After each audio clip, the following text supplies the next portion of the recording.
theme song means one thing, KJ. Oh, what's that? It's a Toy Kind of Mood night. What's up, buddy?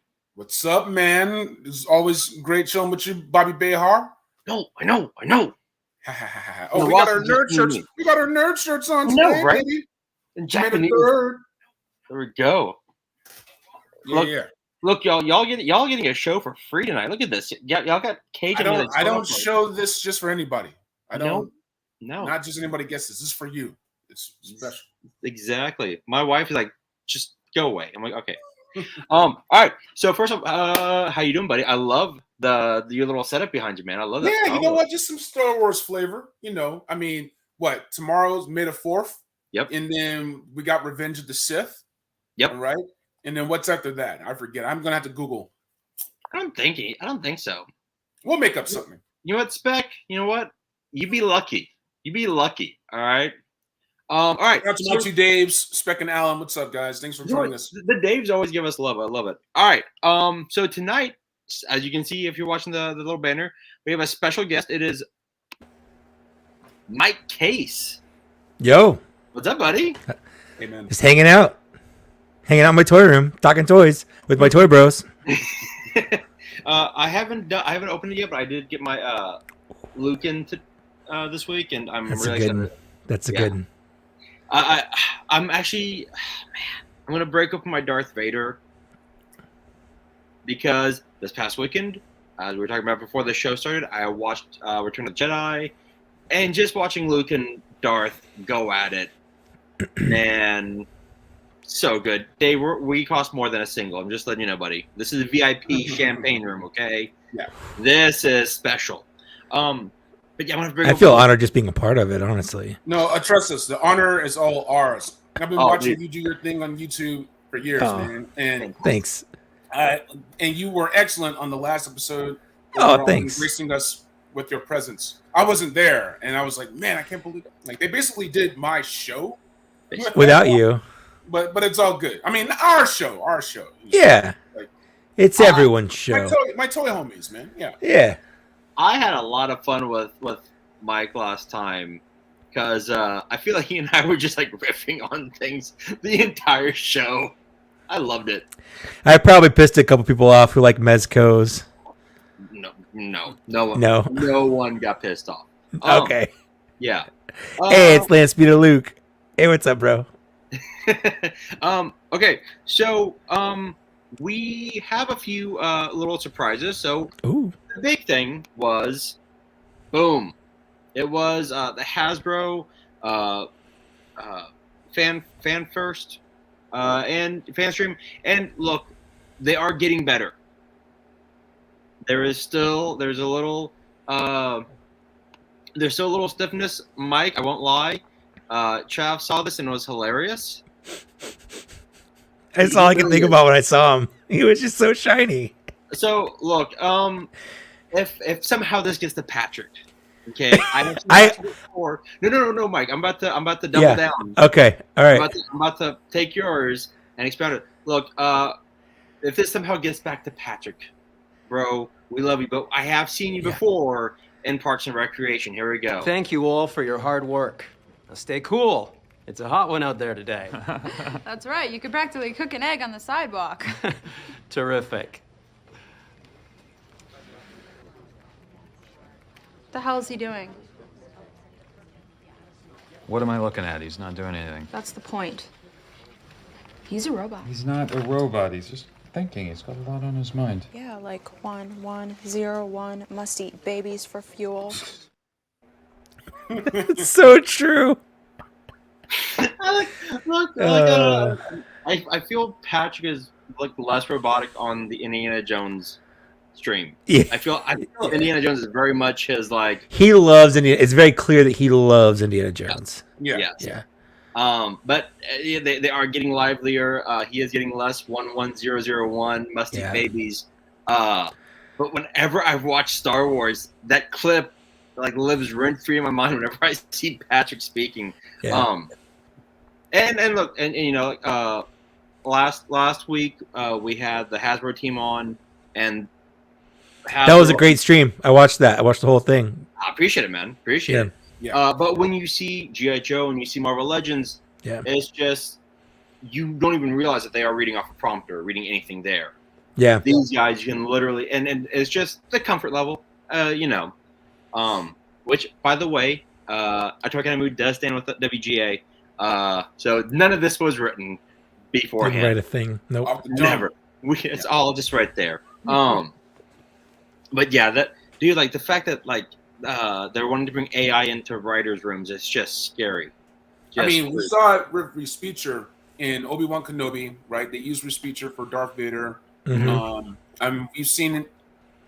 I don't know. I mean, Tarkin and Leia are one thing in Rogue One, but those artists that are doing that. Even with Luke, the deepfakes that we've seen in Mandalorian.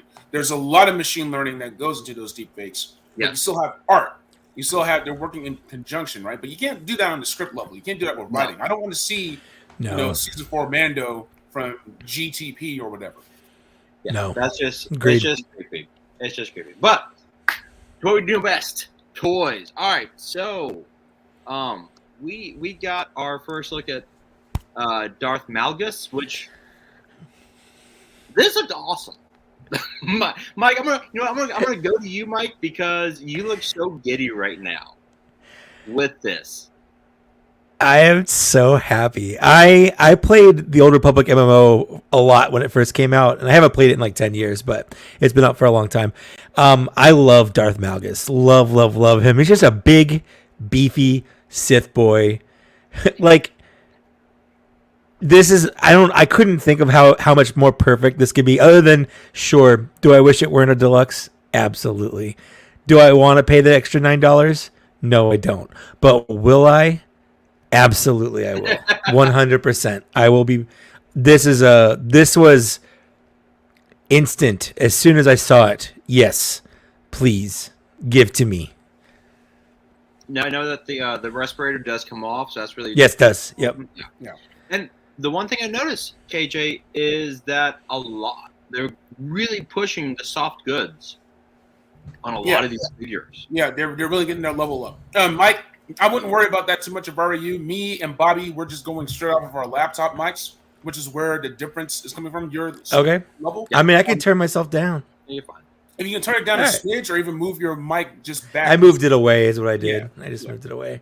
We're that chill. It's like it's literally like the equivalent of me going over to Bobby's house and we're just talking about figs and toys and everything. Welcome to the ladies' man. Yeah, come on, Cavassier. Hey, I got my beverage of choice right here. I mean, it's almost like the canteen out of Three Amigos, but That's a lot of vodka. Shh. Damn it, Mike. Don't spoil this. Sorry. So we got Darth Malgus. This was amazing. This is I'm in on this one. I'm an amazing Sith. Moving next, look at that. Like it just, I like bulky figures. Me too. Yeah. And this looks just so good. All right. He's a thick boy. Yeah. Big boy. All right. Another Mando, which, look, God damn it. I've said this before.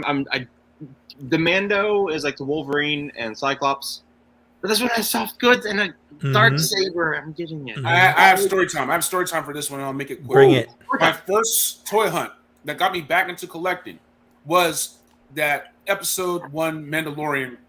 As soon as the show debuted, I had to go far and wide to get it, but I got it, and just like that, I got the bug back right before all this COVID nonsense happened. This sucker, I must have gotten 8 different times. I got the SHF Mando just because it had soft goods, and it came with Grogu as well. I got that sucker from Amazon Japan. Like, it was like bout it levels, right? Damn.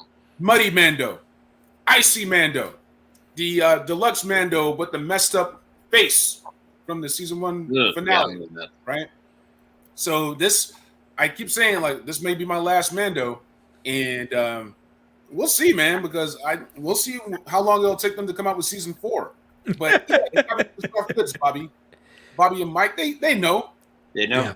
They know, but but I don't have to like it. It's like Last Crusade, Indiana Jones. It's like you lost today, kid, but you don't have to like it. Look, Mike. Before I go to you, real quick. Go ahead. Expect totally put it best here. This man means I will not buy that Amazon 2-pack when it goes on super sale. Yeah. Now let me ask you this, Mike. Did Hasbro kind of shoot themselves in the foot with this one? Because now the 2-pack is just going to sit there because we're getting another Ahsoka, which we'll see later on. And this one comes with the Darksaber. I don't think they shot themselves in the foot, honestly. I think at this point they've sold probably all the units they really wanted to out of that. They milked that mold one last time with the minor changes that it had, which is why I bought it. Although I got mine for 40 instead of 70, so I don't feel bad for having bought that. Yeah, but like KJ, this is going to be the definitive like Mando for me. As soon as I get this, it's as far as I know, and like you said, unless they make some crazy change to Din in season 4 or the future, I don't foresee ever needing a different Mando than this. Like, it's got the soft goods, so it can have the backpack as well as the cape. I can take the Ambin phase rifle off of a different one if I want to put it with this one, but it's got that season 2 look with the blue knee pad. He's got the Darksaber, which I already have a Darksaber. That's not a big deal, but it's nice having another one. But for me, mostly it's the new mold. It's the new body construction. It's the newer knees. It's the newer shoulders, the newer torso, a better head. The helmet looks way better on it. So for me, it's mostly that soft goods and the better construction on the figure, more modern sculpt. We see this with Mofex. Like, they'll do a version 2 or version 3 on time, and they'll let you know that they perfect it. I think their version 3 of the Nolan Dark Knight is like buku bucks because they fixed all the problems. And this is sort of like their analog for Hasbro and this character. Yeah, look, I mean, I'm with you, KJ. That first Mando that came out, I actually got as technically a birthday gift because my mom got it for me for Christmas. But Big Bad Toy Stores were so behind that it took them 4 months to get to my mom. So I have that Mando. I have Beskar Mando. Now I will be getting this one because that is dope as hell. All right. Look, I put this in here just because I kind of want it. I want the Mando helmet, but I love the Axe Wolves helmet. I mean, will any of us get it?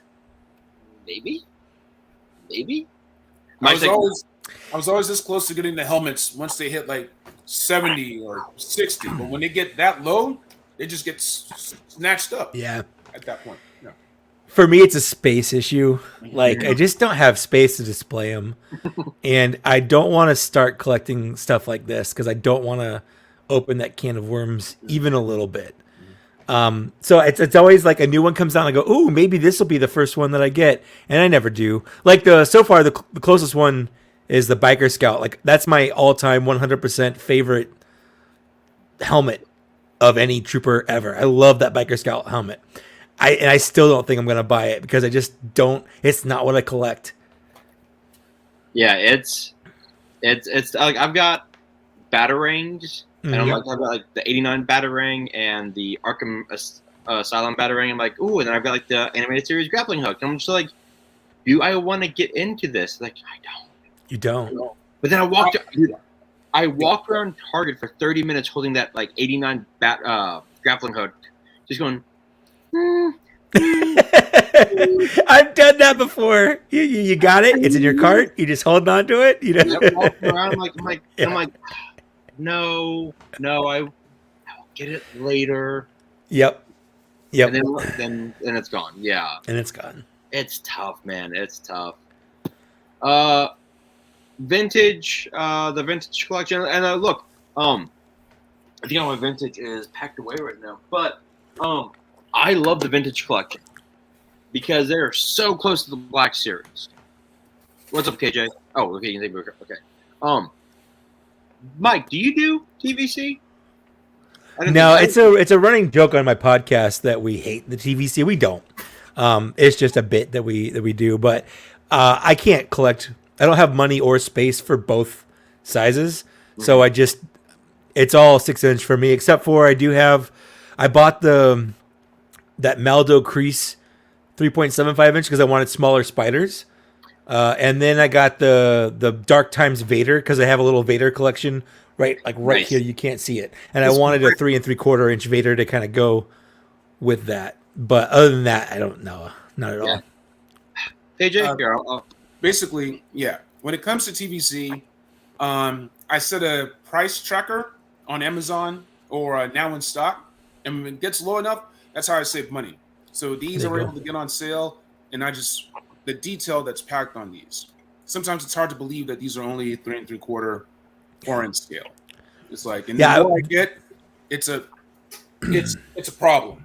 It's like then I get a wall, then I gotta get a second one to open. And, yeah. So there are some militant TVC collectors out there, and I feel like they don't really appreciate how much the Black Series development and construction has helped TVC grow as a line. Mm-hmm. I feel like there's room for everyone. Yeah. I do feel like this whole stream was a little bit light on TVC, and I kind of felt bad for the TVC collectors, but I was happy. But yeah, I agree. I mean, I might get this one because KJ, I've got that Obi-Wan that you have, and I've got that Vader, and they're just it's so cool, and for the price that you do get them for, I would say just wait for sales. You know, if you're curious, wait for a sale. The sale will come sooner or later, and if it takes that long, you can just put your mind off of it and go collect something else. I do not recommend multi-scale collecting. Even at on budget, it still makes an impact. Yeah. Because now there's some 6-inch figures that I can't really get my hands on because I've gotten so much TPC now. But they're great figures, and that's where it started. That's where it all started for a lot of us.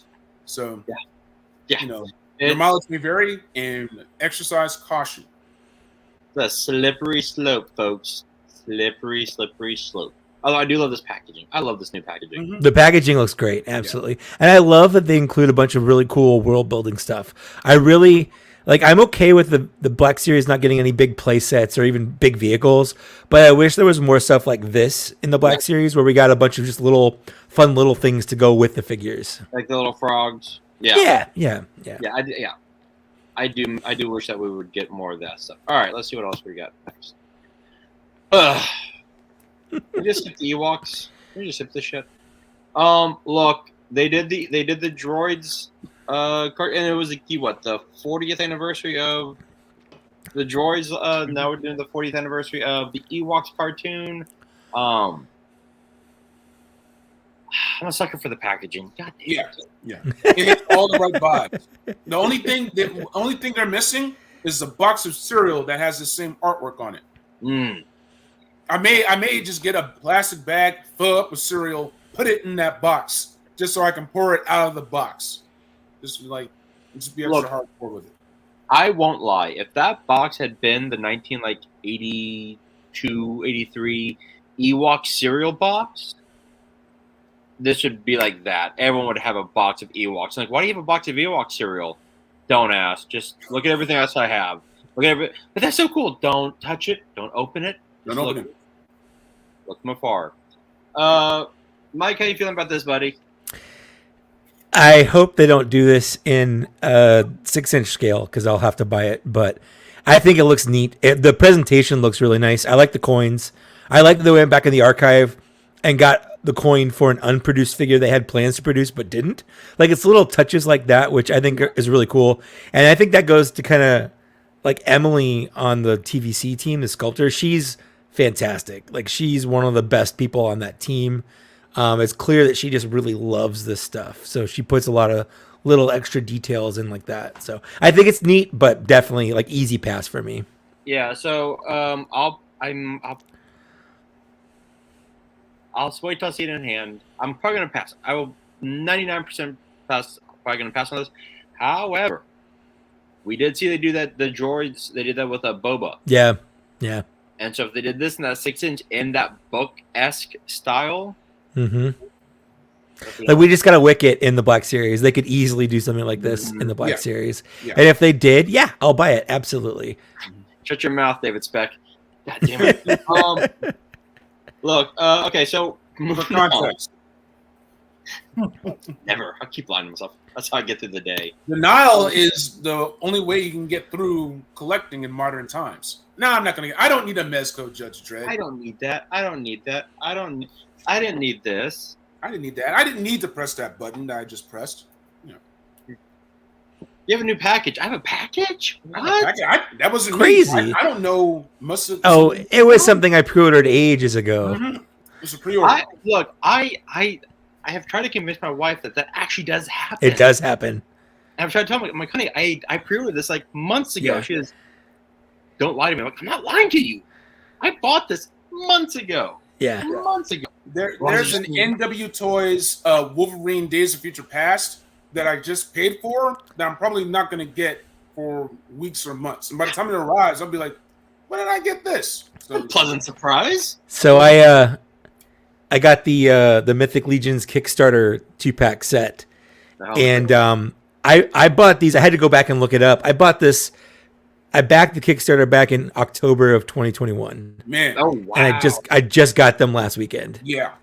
They look incredible, worth the wait. Absolutely love them. Probably my favorite figure of the year, but it was a long wait. Yeah, is it worth the wait? Would you say? Yeah, I think so. I've seen Mythic Legions is absolutely like absurdly good. I don't ever recommend anyone get into the line because it's tough to. I was like, I'll get one or two to see what the fuss is all about, and now I have too many. I won't. The reason I haven't done Mythic Legions is because they did that the Master of the Universe. That's what got me into it. Yeah. Yep. I saw that. I was like, a buddy of mine got me like, dude, check this out. I'm like, oh, no. Yeah. I just pre-ordered some from the latest wave. It's got a Many Faces homage and a Whiplash homage, and so I gotta get those. Yeah. So. It's and you got to get them because you already got the others, right? I got the others. The only ones I'm missing are the He-Man and Skeletor because they go for crazy prices now. But I've got literally every other homage they've made for Masters. And as Star Wars fans, it's the same thing. Like I already have the collection, so you're gonna get the other one. I'm gonna get Axel. Yes, exactly. Yeah. This one looks cool. This one looks cool, and then exactly. It grows real fast. Now we did cover. Oh yeah. Okay. So at Celebration, we did see this R2D2, which I did pre-order because this R2D2 is dope. So good. So good. So good. Oh god. I know you have an R2D2, but it's not to scale, and now this is this one looks perfect. So now we get more. Look. So. Watching them play the drums on the Stormtroopers helmets, I was like, oh, they're little savages. Oh, they ate the Stormtroopers. Yeah, really, they were going to eat Han and Luke. And yeah, they weren't even thinking about not doing it. Murder bears. Yeah, 100%. Little murder bears. And and literally, C-3PO was like, don't. Like, he didn't, obviously he didn't try that hard. Like, no, we're gonna murder these people and feast on them for you. And then Luke had to like lift C-3PO up to, convince him that he's a god. Murder bears. You know what? If they had been called murder bears instead of Ewoks, I might have liked the ending of Jedi a little bit better. Just saying. That's fair. But I was a little annoyed, and Mike, I'm sure that you know where I'm going with this. We and I know they just said, well, we already got a Wicket a little bit ago, but now this is in different packaging. So like. What's up with because we're getting into Chewbacca, and it's like, oh yeah. Well, they do this every time. The last when they did the 40th anniversary, A New Hope, and 40th anniversary ESB line, the new figures they put into those they always re-release in the main line to make them part of the mass-produced waves. Yeah. So, this is one of those things. Like, yeah, it was going to happen. There was never a point where this wasn't going to happen. It's just, to me, it's weird they wasted a reveal spot in a live stream on this. That's my only gripe. I don't care they were releasing them in regular boxes. There are people that wait for the murals. You know, they're not buying the 40th anniversary package cards because they want it in the box for the murals. That's fine. Like, you do whatever you want. I'm not going to buy it twice, but there are people out there that will. Yeah. But it's just weird. They wasted time on a live stream telling us this. Yeah. It's like, okay, I guess. Thanks. Fine. Well, sure. I think ARC Trooper 5s was a reveal that they didn't cover on the live stream. It did not. No, that was a Fantatrax reveal. Yeah. And then just now look, Chewie with the chain. Look, Yep. we don't kink shame on this show. If Chewie wants to wear a chain, he wears a chain proudly. Kind of odd they put the chain on the figure, but here's the thing though. I have the archive collection. He doesn't have the chain, so I thought they're like, oh, it's a repackaged Chewie. I'm like, Chewie never had the chain. He did in Return of the Jedi when Leia had captured him. Right. It's a very the movie, yeah. Yeah, in the movie he had the chain. I remember that. Yeah. I've never seen a figure. If I'm wrong, please correct me, Mike and KJ. But I don't remember. I don't think they ever released a figure with the chain on it. I don't think The next wave of this was announced for the 40th anniversary line for Return of the Jedi. Okay. So this is coming out on those card backs, probably in the next month, within this month. I would say. Gotcha. Okay. So this is a re-release of that in a regular box. Gotcha. Okay. I mean, the figure itself looks amazing. Like, I already have a Chewie. I might get this one so I can open it because you gotta have him next to Bausch, or Bosch, or however you pronounce it. Like, it's a very scene specific Chewbacca. You have those Jabba Dios, and of course we didn't get the pieces with the Bantha HasLab, but hey, it was their job to sell it, man. We'll just leave it at that. Yeah, exactly. But like when they release like those Marvel Legends, I love keeping them in here, and I do the same thing with my Star Wars because I like the way that the box looks. I like the way the box looks. It's just I've got Princess Leia around here somewhere. Oh, she's up there in the archive, but I got her for like $7 from Walmart because packing was shit. But all right, moving on. I might get this one. I don't know. We'll see. This is what version 2 Stormtrooper. Phase 2. Phase 2. New knee. What was it? New knee pads. The knee pads are floating instead of glued. Yeah, I need every piece of Phase 2 on the helicarrier, and by the helicarrier I mean my room. So. I mean, it just looks cool.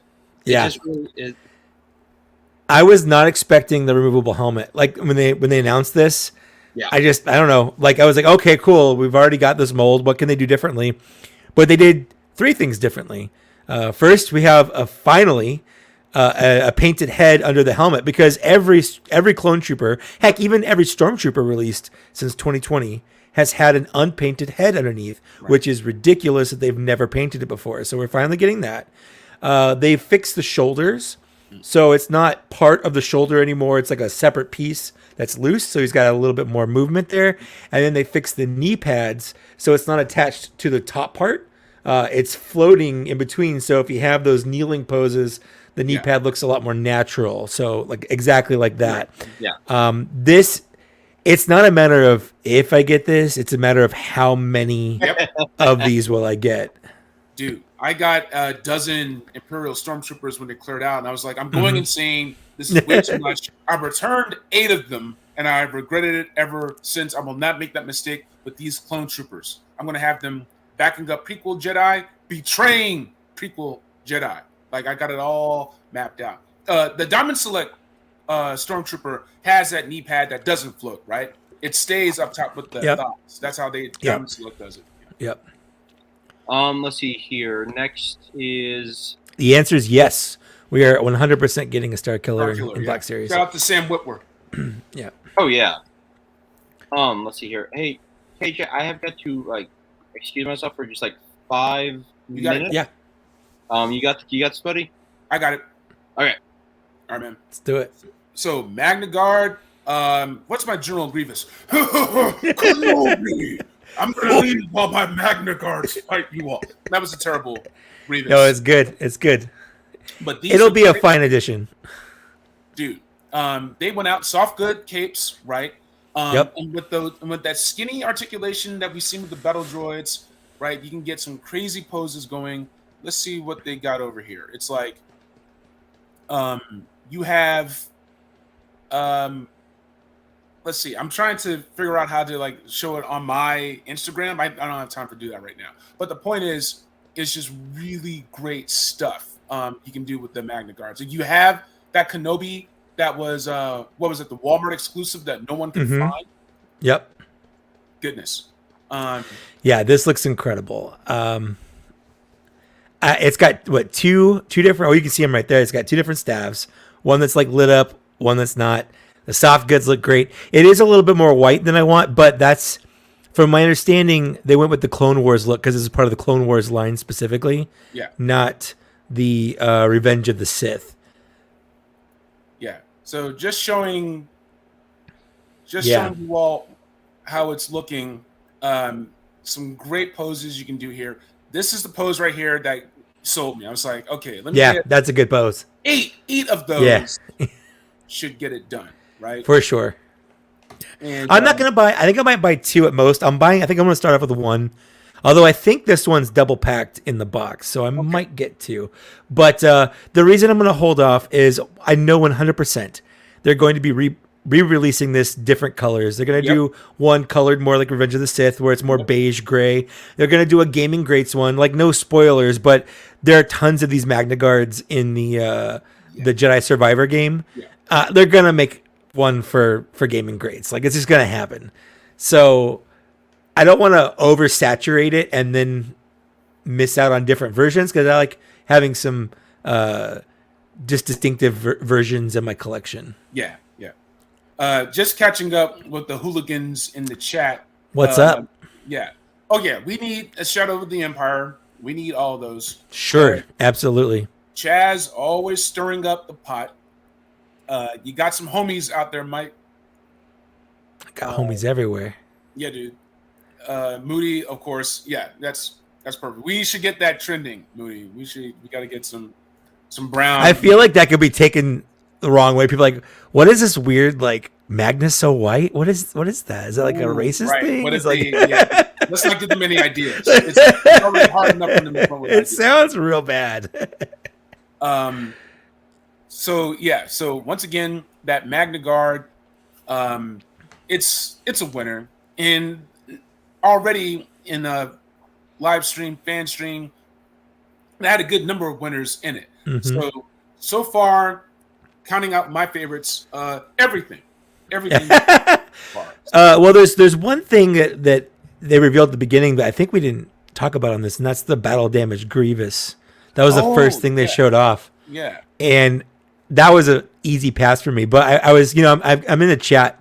I got a little chat with some boys, like Zach, my co-host for Black Series Cantina, and then the guys from Out of the Basement and Lance Peter Luke, if he's still watching. We all have like a little chat going on. And I said, if all we get is the Magna Guard and like the Darth Malgus that we showed off, and that was it, like that's a win right there. Like just those 2 figures, a win, hands down. Yeah. What's your feel on this Ahsoka? I want to go back. We had the Clone Wars. Yep. Got released with the her clone troopers. We have the Rebels one with the aged up Ahsoka. We have the live action Ahsoka, and then we got the live action Ahsoka again, double packed with Mando, and then we got the Critic Collection live action Ahsoka. Yeah. And now we have this Padawan Ahsoka. Did I forget any Ahsokas? I think that's all for now. I'm sure we'll get another one when the Ahsoka TV show comes out. Yeah. But the way I see it, some of those are just re-releases or recolors, and I don't really count those because I feel like most people can skip them and be fine. But I do like having distinct versions. So like this is a distinct version she has for a good chunk of the show, and it's definitely something I want represented on my shelf. Okay. Yeah, it's one of those a lot of fans' favorite episodes. Yes. This is exactly how Ahsoka looked. And of course she had a different outfit for that final season, which was a really strong season playing Great in parallel season. with episode Mhm. 3. And that's what I loved about Dave Filoni and his approach to animation, the way that Lucas taught him. It's basically live action. It's the same way Yeah. that Cameron approaches what's essentially animation, but with the viewpoint and perspective of live action. And that's what makes Star Wars animation so strong. Right? Agreed. Yeah. Shout out to Bad Batch. No spoilers. You should really watch this previous season of Bad Batch. I'm looking at it right now. It's just as good as live action. No spoilers. Well, it's like I love the fact that I can leave the show for like 5 minutes and know like nothing's gonna happen. Until it does. Yeah, just because Cage is a host unto himself. But the fight scene between Darth Maul, like you're saying, live action Darth Maul and Ahsoka was, in all essence, live action because it was It was. Yeah. Ray Park. With what? Ray Park came back. Ray Park came in. Yeah. And they did all to make sure that it was perfect. And yeah, I mean, yeah. So yeah, this one I will be getting. I will be getting this Ahsoka. Okay. I don't have any Ahsokas, and there was something about because the only live action Rosario Dawson Ahsoka I saw here was that one where it was like the really weird paint job Mhm. they did, and I'm like, I'm not spending $25-$30 on that. But this one looks straight off like, and that's why I do like the figures from the animated shows. Is that it looks it's hard to mess those up. Yeah. So you can just They try. They try. And that's not far off. I'm about halfway through. No, I'm more than halfway through. No spoilers, but it was an excellent. They did an excellent job. It's a great time to be a Star Wars fan, and that's all I have to say. Right Yeah, the season's a journey. Not every episode is a banger, but it definitely it goes out with a good bang. Yeah. I feel that whatever you feel about how the Star Wars shows are going, I feel on the whole they have been like really like not every episode is gonna be great. I know people are like on the Star Trek side like, oh, but every episode of Picard is great. Season 3 is what Season 3. Yeah. 3. Yeah. Season 1 and 2. For sure. People are like, whoa, and I'm like, no, everyone calm down. Although I do need to get back on Picard. But like Obi-Wan, we talked about. The first half, it's slow because it's getting to a place where it's like, boom, set up. Yeah. Slow build. Yeah. It's a slow build, but that's set up. Like, KJ, we've talked about this before. Like, speaking of the Grand Inquisitor. Yeah. Like, that final episode of Obi-Wan, and it's been a year, folks, so spoilers. You've had time. When Obi-Wan goes all Super Saiyan on Vader, come on. And then it's beautiful cinematography where it's like Anakin is the blue saber and then like that face like this the Vader red and like the voice kicks in. You're like, come on. Yeah. You didn't kill Anakin. I did. It's like that was a great line for sure. That was the missing piece that you can't get that in episode 3 or episode 4. You had to get it here. Yeah. And when you see a pain, when he said that, I was like, which is funny. Okay. Oh, KJ, I'm glad you brought up the fact that you didn't get that in 3 or 4. Because in Return of the Jedi, when Luke is having his conversation with Obi-Wan, takes you right back to the TV show. And you're like, oh. There's some great super edits out there that link the Disney Plus shows with the original trilogy. Man, I'm gonna see because I have the original fan edits of the original trilogy because I'm all about Force Ghost Sebastian Shaw. That's my Force Ghost Anakin, and they kept me out of theater because I'm petty. But you lovely hooligans are gonna send me back in the theater to watch Return of the Jedi, my favorite Star Wars film, in theaters while I still can. Before Guardians took them all out. Yeah. Like I said, it's my third favorite because Empire was just like, oh my god. And then Rogue One was just so good. Shout out to Andor. Yeah. Sorry. Yeah. Yeah. Well, no. You're 100%. Takes you back to Andor. Like, oh my god. My dad's New Hope. He goes, it's the first one. It's for my dad. It's set. It was the domino that fell. Yeah. That kicked everything off. Yes. All right. Let's keep Wait, it. were you saying somebody?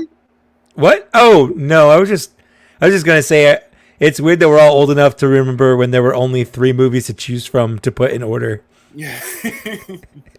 Oh man, that was it. I remember. What's your favorite Star Wars movie? Well, Empire Strikes Back, and then A New Hope, and then Return of the Jedi, or Return of the Jedi, and then A New Hope. Like there was only 3. It was easy. Now you've got like 12. For 80s kids, if there was any Star Wars blankets, there were Return to Jedi blankets. I always return. Yeah. Lunchbox, it was a Return to Jedi lunchbox. Right. I've got my Return of the Jedi trash can right here. Yeah. There you go. Yeah. Now it is funny story time. To show the impact of Star Wars, when Episode 1 came out, my dad did pull me and my siblings out of school with the doctor's note and said, "All right, let's go watch Star Wars." And he's like, "I'll pick you up in 2 hours." I'm like, "All right." My dad did that with the special editions. I was in high school in '97, and he's like, "This is too important. Like you're gonna miss school." And we went because that was back before midnight showing, so we went to the first showing of the day for each one. Yeah. That's right. I do miss those first showings. Yeah. The first showings are great, and then I did so many midnight showings when Marvel first came out. Back in my we sound old. I know. It's true. Get off my grass, Chaz. Get off my lawn. Get off my Star Wars manager lawn. I mowed Yoda crop circles into. No, it's just fantastic. It's a different kind of love. It is. Yep. It really is, and look, like I've seen all the Star Treks for the most part, and I remember I think last year we went, a buddy of mine, got tickets for the first Star Trek, and I just remember going, I'm like, I'll watch A New Hope 15 times before I watch this again. It's like, it's just how it is. Yeah. Better. I'm sorry. All right. We sound like the guys on Fanboys. I had to take a swig of vodka for that one. Look, Fanboys is a fantastic movie. If you haven't watched it, go watch it. It's amazing. Okay. It's a great love story to Star Wars. All right, Grand Inquisitor for the Vintage Collection. I want to get about time. I want to right, but look at the detail in this, and it's like so tiny. It's so tiny. Yeah. But look at that, like the soft goods, the fact that you put it in the it's just come on. Yeah. They're showing off right now. You know what, KJ? That's a great way of putting it. They are Hasbro showing off. Like, oh, you want tiny little figures? Here you go. It's a Black Series miniaturized. Like, oh, exactly. What? That's what this is. 100%. They just shrunk it down. Yeah. I mean, look at the face on that. Yeah. I mean, KJ, do you have your Obi-Wan by you? You know what? Hold on, give me 1 second. Y'all have to see. Because I mean, that's one thing that sucks when you pack, dude. Is like you can't find shit. Here, I'm gonna give you the Solo, KJ, and look at that detail. Look at the soft goods on this. Mm-hmm. Look how good this is. They didn't have to do this. Look at the holster and its straps. Yeah. And its straps. They don't have to do this. This is the love that you get. All right, look at the detail. Look at the detail on the lightsaber. All right, that's the Obi-Wan lightsaber. Right? Yeah, 100%. If we, let me see here. I'm gonna take you off of Solo real quick. I'm gonna remove this, but but seriously, look at your Obi-Wan, and look at this Obi-Wan, and honestly, you can't really tell. Mm-hmm.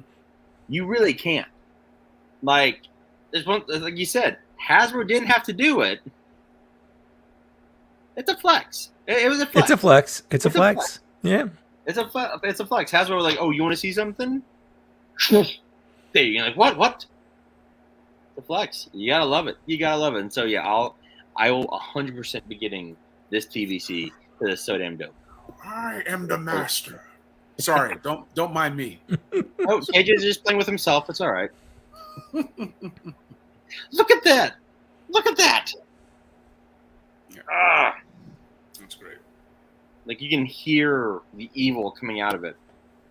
All right, pipeline reveals. Weird choices. We're riding on the pipeline tonight. Ooh, ooh. Anyway. Mike, you said something that I think we've all said in the chat in our Toy chat. This is kind of weird. It was weird choices. To go with like, I understand Bo-Katan 100%. I don't. You can still buy her. You can still buy her. Yeah. I was gonna say because she was so popular in Mando 3, but okay. I mean, if I go to Amazon right now. No. Here it is. Pulling it up right there. So KJ's already beat us to it. All right, here's look the at thing. that. But the thing is this: you can buy her, but it's $35 on Amazon. Okay, so she's not retail. No, but because of how popular she was on the show. Oh, that's probably You're right. All right. Well, maybe there is something to that. I just feel like she's so recent. Well, Like that's because we always snatched them all up first. That's the thing. How long have we had Bo-Katan in our collections? a while. Yeah, I snagged the figure up after I think was it season 1 or season 2 when she came out on Mandalorian because I got her. I just bought her so I could get Katie Sackhoff to autograph it. That's the only reason I got Bo-Katan. That's a great reason to get Bo-Katan. Oh, it was a great reason. She was a wonderful person and an absolute sweetheart. Don't sell. I didn't mean this to encourage you to sell it. Keep yours. Okay. Oh no, Keep yours. You can get her on Big Bad Toy Store right now for $22.99. You can get the credit collection version of her off of Entertainment Earth for the $24.99. I may get the credit collection just because. Just to be like, good job, Bo-Katan in season 3. Yeah. And I missed which is that Luke again in the. It's the very first figure they ever made, number 1 in the line from 2013. That's awesome. It's a 10-year-old figure. Okay, that one I kind of get. Fine. I guess I was hoping they were gonna do an updated version, like after 10 years. My hope was they would go back and redo that first wave. Like we already have a new Stormtrooper. They could have just turned that into a Sand Trooper super easily. We've got a mostly new Darth Maul. They could tweak that to give us like a regular Maul. We were getting a brand new R2-D2 already. Like they've just done that. And I was hoping that they would give us something new for X-Wing Luke, because that body kind of sucks. It's a 10-year-old mold. It's just hasn't aged well in the last 10 years. So I was kind of hoping that they would give us something new instead of just re-releasing something that was that old and got released just 3 years ago in the archive line. Because that's the one I have is the that archive Luke. And then look, with every line you need a Darth Vader, I guess. I don't know which Vader this is from. It's the A New Hope Vader. So this picture is wrong. It's going to have the under robe over the shoulders because it's supposed to be based off A New Hope. Gotcha. So like the way that it is right now is sort of like this. Yeah. But episode 4, the robe will be like, it'll be over, right? It won't be under the armor. No, it'll be over the armor. Gotcha. But it's the same Darth Vader they released for the Obi-Wan Kenobi show. Those were the exact same mold. The only difference was like they tweaked the cape a little bit and they put that underrobe under the shoulders because that's how it was in the show. Yeah. So it's just another time they were releasing the same mold. But there is something to be said. There are some figures that should be evergreen. Like when you're getting into a line for the first time, there are core characters you want to collect. Darth Vader is absolutely one of those. Yeah. And that's a great point. Is the fact that we joked that McFarlane won't do a line without a Batman in there. Like, yeah. You always need a Batman. Like which Batman? Yeah. There's Batman. All right. Doesn't matter. Yeah. We haven't gotten a good a regular Wonder Woman yet, but we get like some Batmans. Fine. Yeah. And you're right. Like you. I think collectors sometimes tend to think just ourselves. Like, I already have that. Yeah, but there's a 10-year-old just now finding Star Wars, just now going, oh my god, this dude's amazing. Yep. All right, fine. And we go by the Chasing Amy is like the powerful black man. What are we saying? Exactly. So look, I love that scene. That's probably my favorite scenes in Chasing Amy. But yeah, there you have kids that are coming out, finding these new figures, finding Star Wars for the first time, and you need Vader. Yeah. That's like yes, you need Han, yes, you need Luke, but you need the baddest mofo in the galaxy. Yep. Exactly. What's a Nubian? Sit your ass down. God. Okay. I will go on a Chasing Me tangent. Yep. All right. And then we get the Stormtrooper. Which is a weird choice because they're doing one in the 40th anniversary card that's coming out this month. So again, I mean, if you're going to overproduce any figure, a Stormtrooper isn't a bad one to overproduce because it's going to make them more available. And if they don't sell well, they'll go on clearance. And guess what?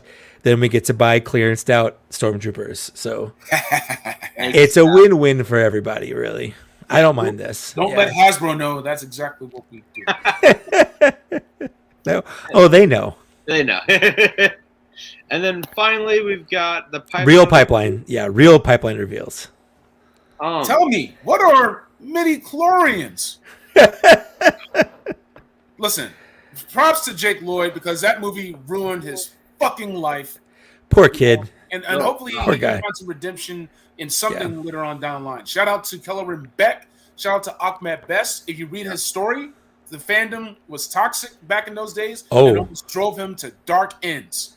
And that's why we need more love in the fandom. And honestly, police your fandom.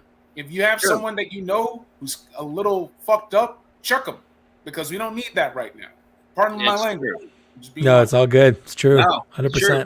No, I mean, you look at what happened to Jake Lloyd.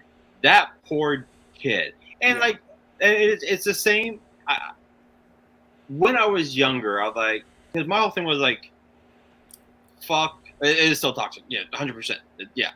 But like, back then, it was like, I was just like, fuck Jar Jar. Horrible character.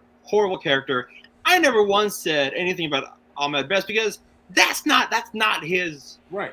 Well, it's the same reason that everyone's like, oh, well, Hayden Christensen was horrible.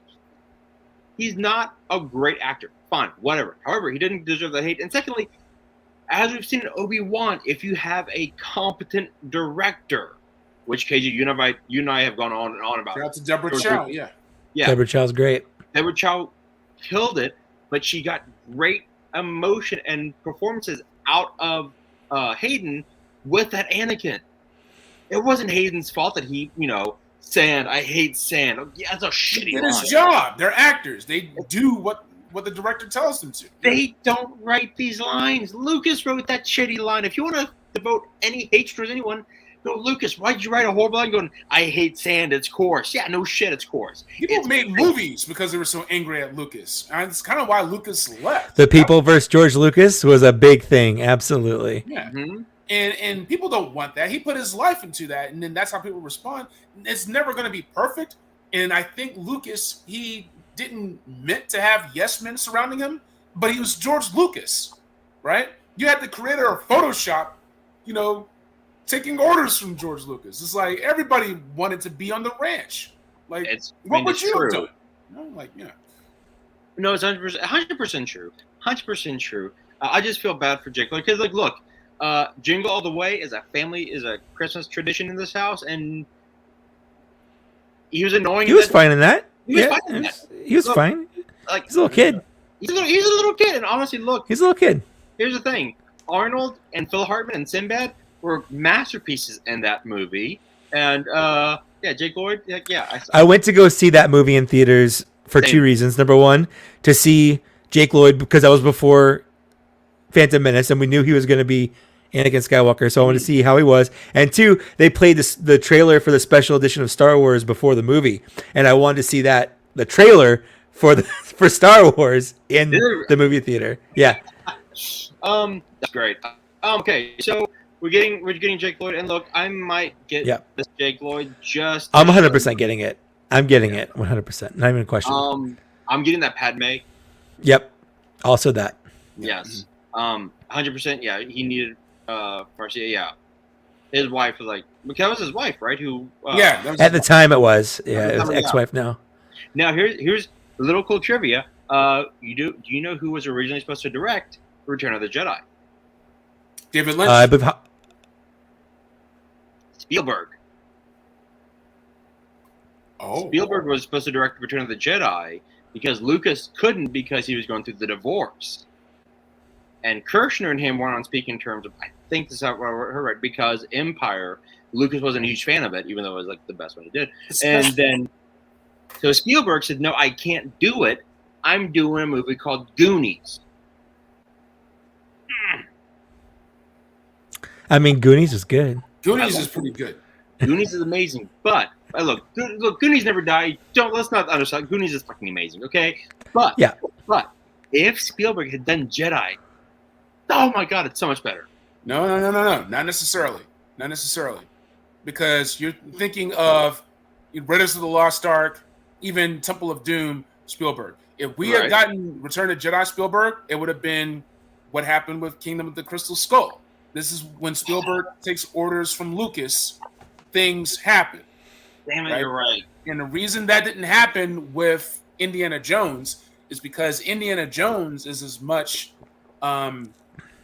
Spielberg's sandbox at the time than it was Lucas's. But so much time had passed from Last Crusade to Kingdom of the Crystal Skull that basically Spielberg got in line and was like, all right, George, what do we do next? And you can't do that with George Lucas. Well, It's true. That is true. But I'm just wondering if at that time, if we would have gotten Raiders Spielberg on Jedi, but Star Wars wasn't. It wasn't his. That is true. It wasn't his. And that's the only reason I say that. Yeah. And that's a 100% fair point. But in my multiverse, it's Raiders Spielberg going, "No, George, let me handle this shit. Just go count your money. Go count your money." Did you ever see everyone gives loves to Raiders, everyone gives loves to Jaws. Did you ever see 1941? I did. You would have gotten 1941 Spielberg on Return to Jedi. You know what? I think we would have got more Hook on Jedi, and I'm still good with that. Okay, I got love for Hook. I was an adult before I realized that critics hated Hook, because I grew up with all my friends and we loved Hook. Hook is a great movie. Yeah. Exactly. Look, Mike, you're a good dude. You're a cool dude. I'm all right. I'm just saying. I think I don't hate 1941. Granted, it's been like 2 decades since I've seen 1941. I didn't hate 1941. But I did. I made myself watch it because all right, I love Spielberg. I actually had to defend him in one of my film classes. My teacher hated him. She was write a paper why Spielberg is so good. I'm like, done. 10 pages of why Spielberg is one of my favorite directors. 89. I got an 89 on that paper. She just did not want to admit that I said why Spielberg was so damn good. I find Chaz's comment a little funny, considering that all these incredible Spielberg movies we're mentioning were all produced by Kathleen Kennedy. Kathleen Kennedy. All of them. Kathleen Kennedy won a producer award, one of only 30 people that have won it in the history of movies. Yeah. And she was basically Spielberg's right-hand person making all of these movies. Yeah. Like the way that people talk. Oh, go ahead. Yep. Wait, we're gonna say KJ? The way that people talk about Jerry Bruckheimer, or they talk about who's another one? Joel Silver. Just throwing it out there. All these super mega producers, they don't have a fraction of Kathleen Kennedy's output and box office. Agreed. The only one that comes closest is basically John Landau, who has the Avatar cheat code. Who has it's true. No, it's true. It's true. But I get it. It's easy to have rancor, no pun intended, against Kathleen Kennedy. But this stuff is hard. Making movies is hard. They're still figuring out what the next phase of Star Wars cinema is going to be. Mm-hmm. I'm glad Daisy Ridley is back. I loved her. Same.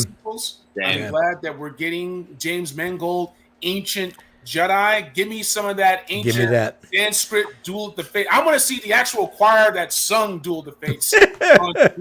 That's how ancient they're going, basically. Yep. Yeah. Corner the cob. Yeah. Look, Kathleen Kennedy got started as a PA. I mean, Sure. who was it? He produced the Wild West movie. I can't think of his name right now. Yeah, Joe Silver. Or Joe Peter Silver, Cooper? yeah. Yeah, okay. I think it was Silver. He got his start as Barbara Streisand's hairdresser. Exactly, and then with his humble beginnings, Kevin Feige was Lauren Schuler Donner's gopher, basically. Yeah. You know? Yeah, He was just the hat guy. Yeah, hold my hat. Done. That's right. And now it's like, now you hold my hat. And now you hold my hat. Right? Just, but no, Kathleen, and like we wouldn't have Jurassic Park without Kathleen Kennedy. It wouldn't be the same movie at the very least. Yeah. Back to the pipeline reveals. Right. Look, I'm gonna need Padme. Easy yes. Yep. Yeah. The Vizsla, we already had. This is the third one. So the way they made it sound is there's going to be tweaks to it because they said they didn't feel right archiving it because the only reason they wouldn't archive it is because there's going to be tweaks to it in my eyes. Right. Hold on 1 second. Let me Go ahead. Yeah. All right. What I'm hoping is that we get the shield and we get a knife at the very least. Yeah, because I mean, look, this is the first Paz Vizsla I got. Mm-hmm. And then I want to. I think it was either you, KJ, or Vlad who got me this actually. It was probably Vlad. Yeah, I think it was Vlad. Yeah. Shout out to our boy Vlad, who is not on the show tonight, but we love him no matter what. And I think Mike's right. I think if they're going to do this again, you need a knife, you need the shield, and honestly, I would love it if the knife. I don't know how you do this, but like looked like it was vibrating. Yeah. Yeah. Mezco does stuff like that all the time. Just do like energy waves, basically. Oh, okay. John Peters. Okay. Yeah. Thank you. There we go. Thank you, Spec. There we go. Thank you, Spec. Yeah. And look, I'm going to pass on this pipeline because look, I already have two. I've got him and I've got the carbonized version. I don't. Exactly. Sure. I got the Favreau. I got the John Favreau one. Oh, That's a good one. 3 of them then. Yeah. So this is the fourth one. This is the fourth one. Well, we have a regular one. We have a credit collection version. Oh. We have a carbonized version. We have a John Favreau version. And then we're going to have this Archive. version. Okay. Well, it's not archive. It's going to be a mainline release. Oh, okay. Okay. They're just redoing it. Okay. They're just redoing it. I think they're just going to tweak it a little bit, it sounds like. Got it. Now, Better articulation.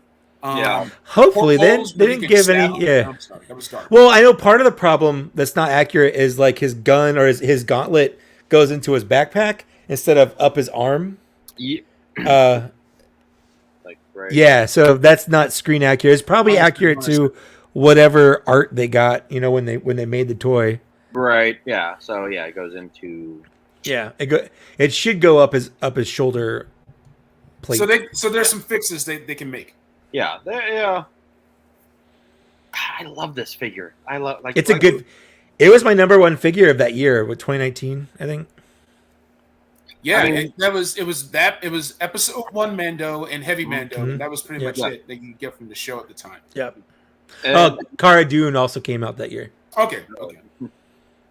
who went to live on her planet. I got some serious money selling my Cara Dune. Just being honest. I bet you. I don't believe it, but like Sure you did. Yeah. Like Mike, like we were saying earlier, we like a thick boy. Like look at this. He's just Love a good thick boy.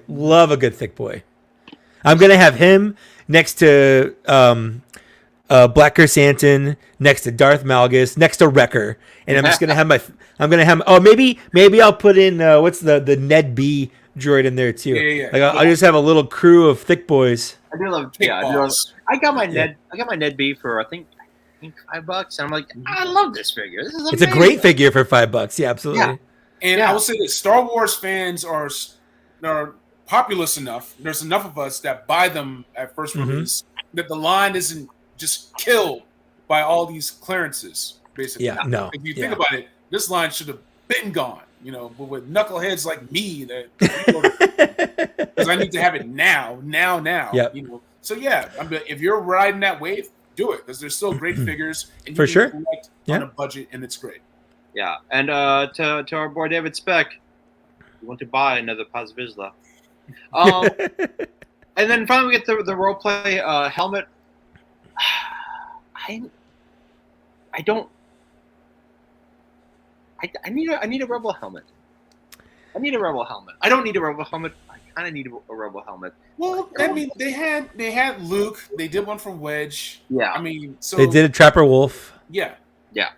You know. I know. It's like it's cool.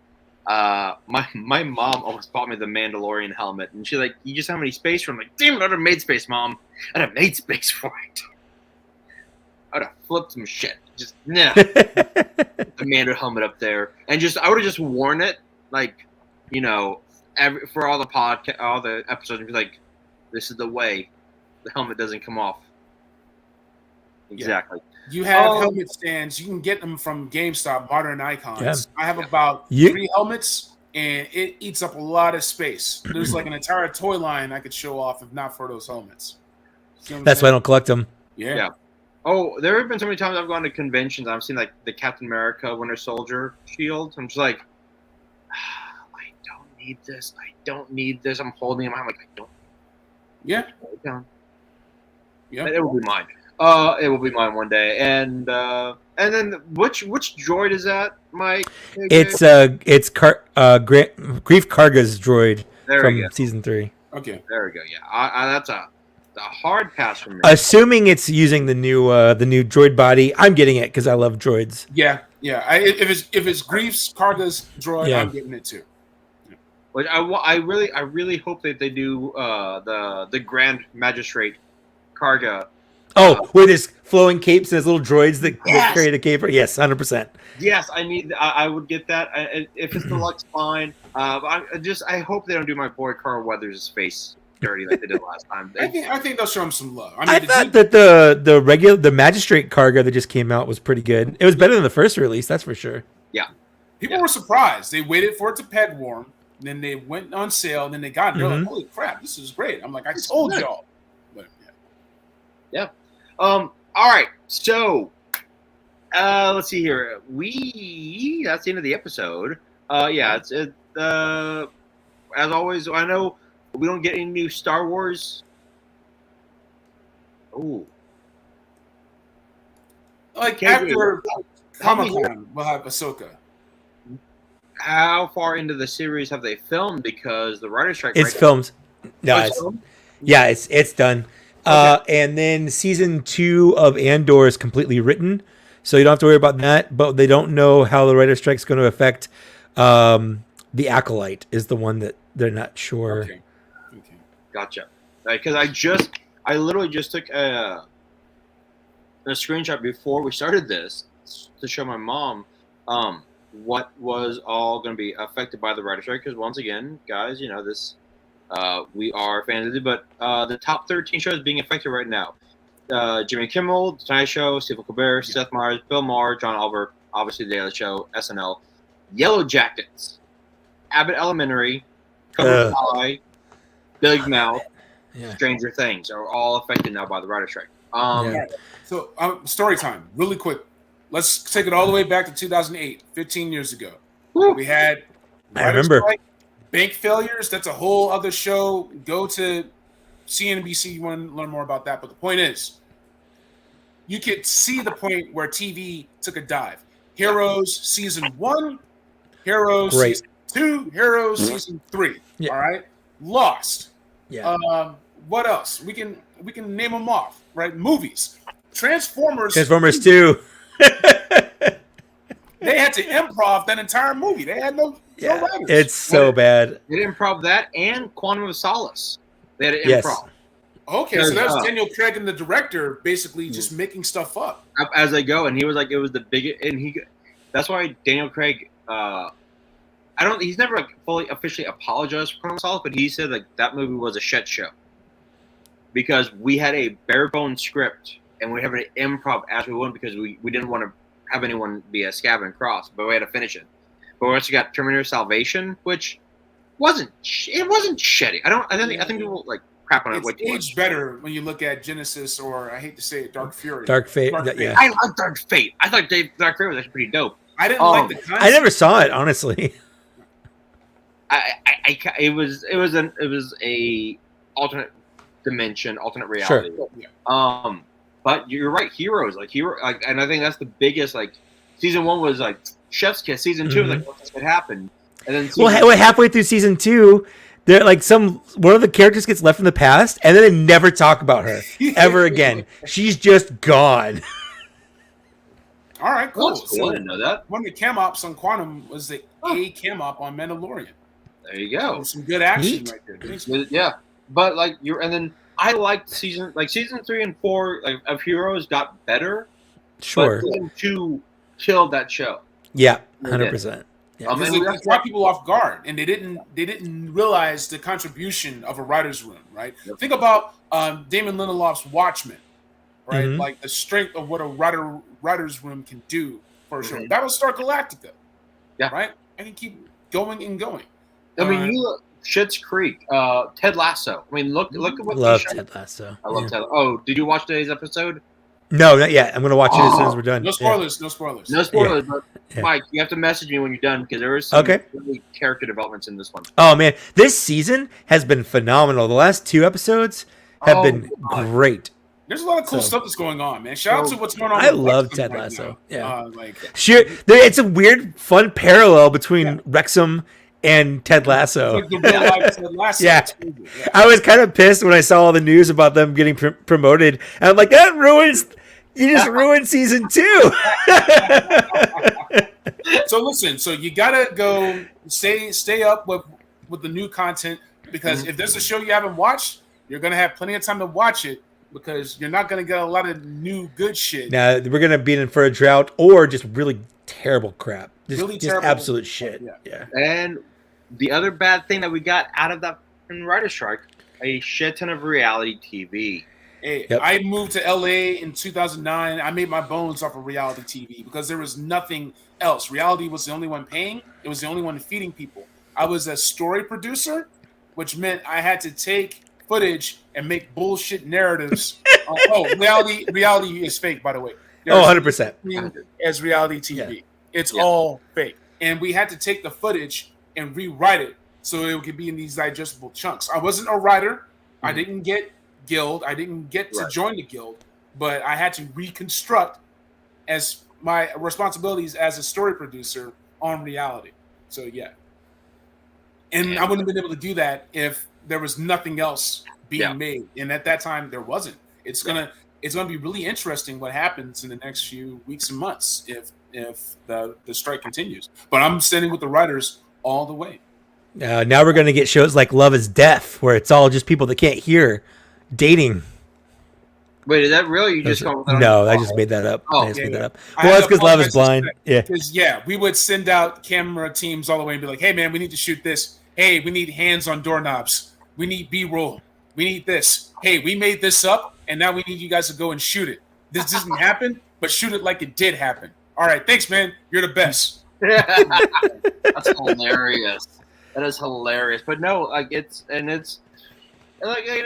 you know, and we're kind of dovetailing, but you know, whatever. This is actually an important topic to discuss. It is. The fact that, like, you know, this is where all your great content comes from. Look, it comes from writers. Like, I'm like, you know, luckily I'm not guild, so I can keep writing. But like, I'm working. You know, I've got like 3 scripts I'm working right now. So when I do become guild, fingers crossed. Like, this is like 100% will affect me. Like, no, everyone needs to get paid, right, properly. And it's like, not this. Oh, yeah, sorry. No, well, I'm gonna say, like, real quick, and then I want to hear what you have to say. But like, someone said it really succinctly today. Everyone knows your favorite actor, your favorite director, even your favorite producer. Name me one great writer that you know. Stan Lee. Okay, movie-wise. Okay. Yeah, and then, Lawrence Kasdan. There you go. There you go.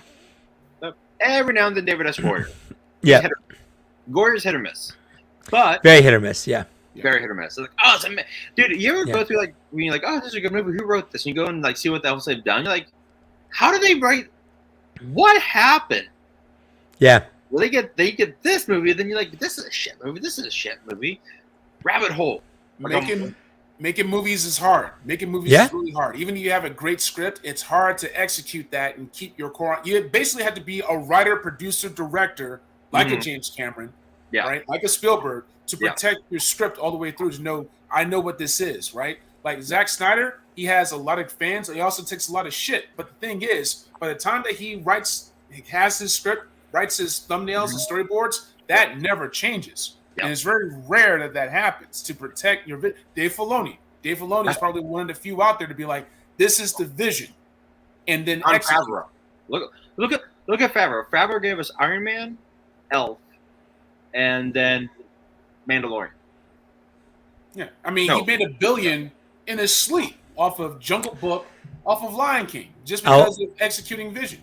I'll bring up a name that some people might not want to hear, but Rian Johnson. Okay.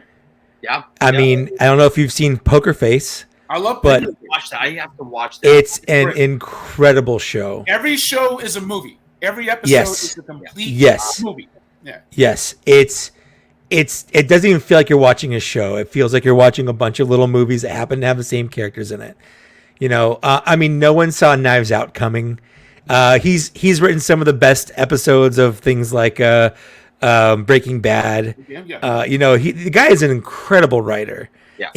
And whatever your thoughts on The Last Jedi are, I love The Last Jedi. We can get into it. But it has some incredible writing in it. It has what he took. Like, he didn't put Luke on a planet by himself, you know, but he took that and did something great with it that not everyone likes. And you know what? That's okay, because it does suck seeing your hero be like that. But to me, it made him more real. I mean, it made him a real person.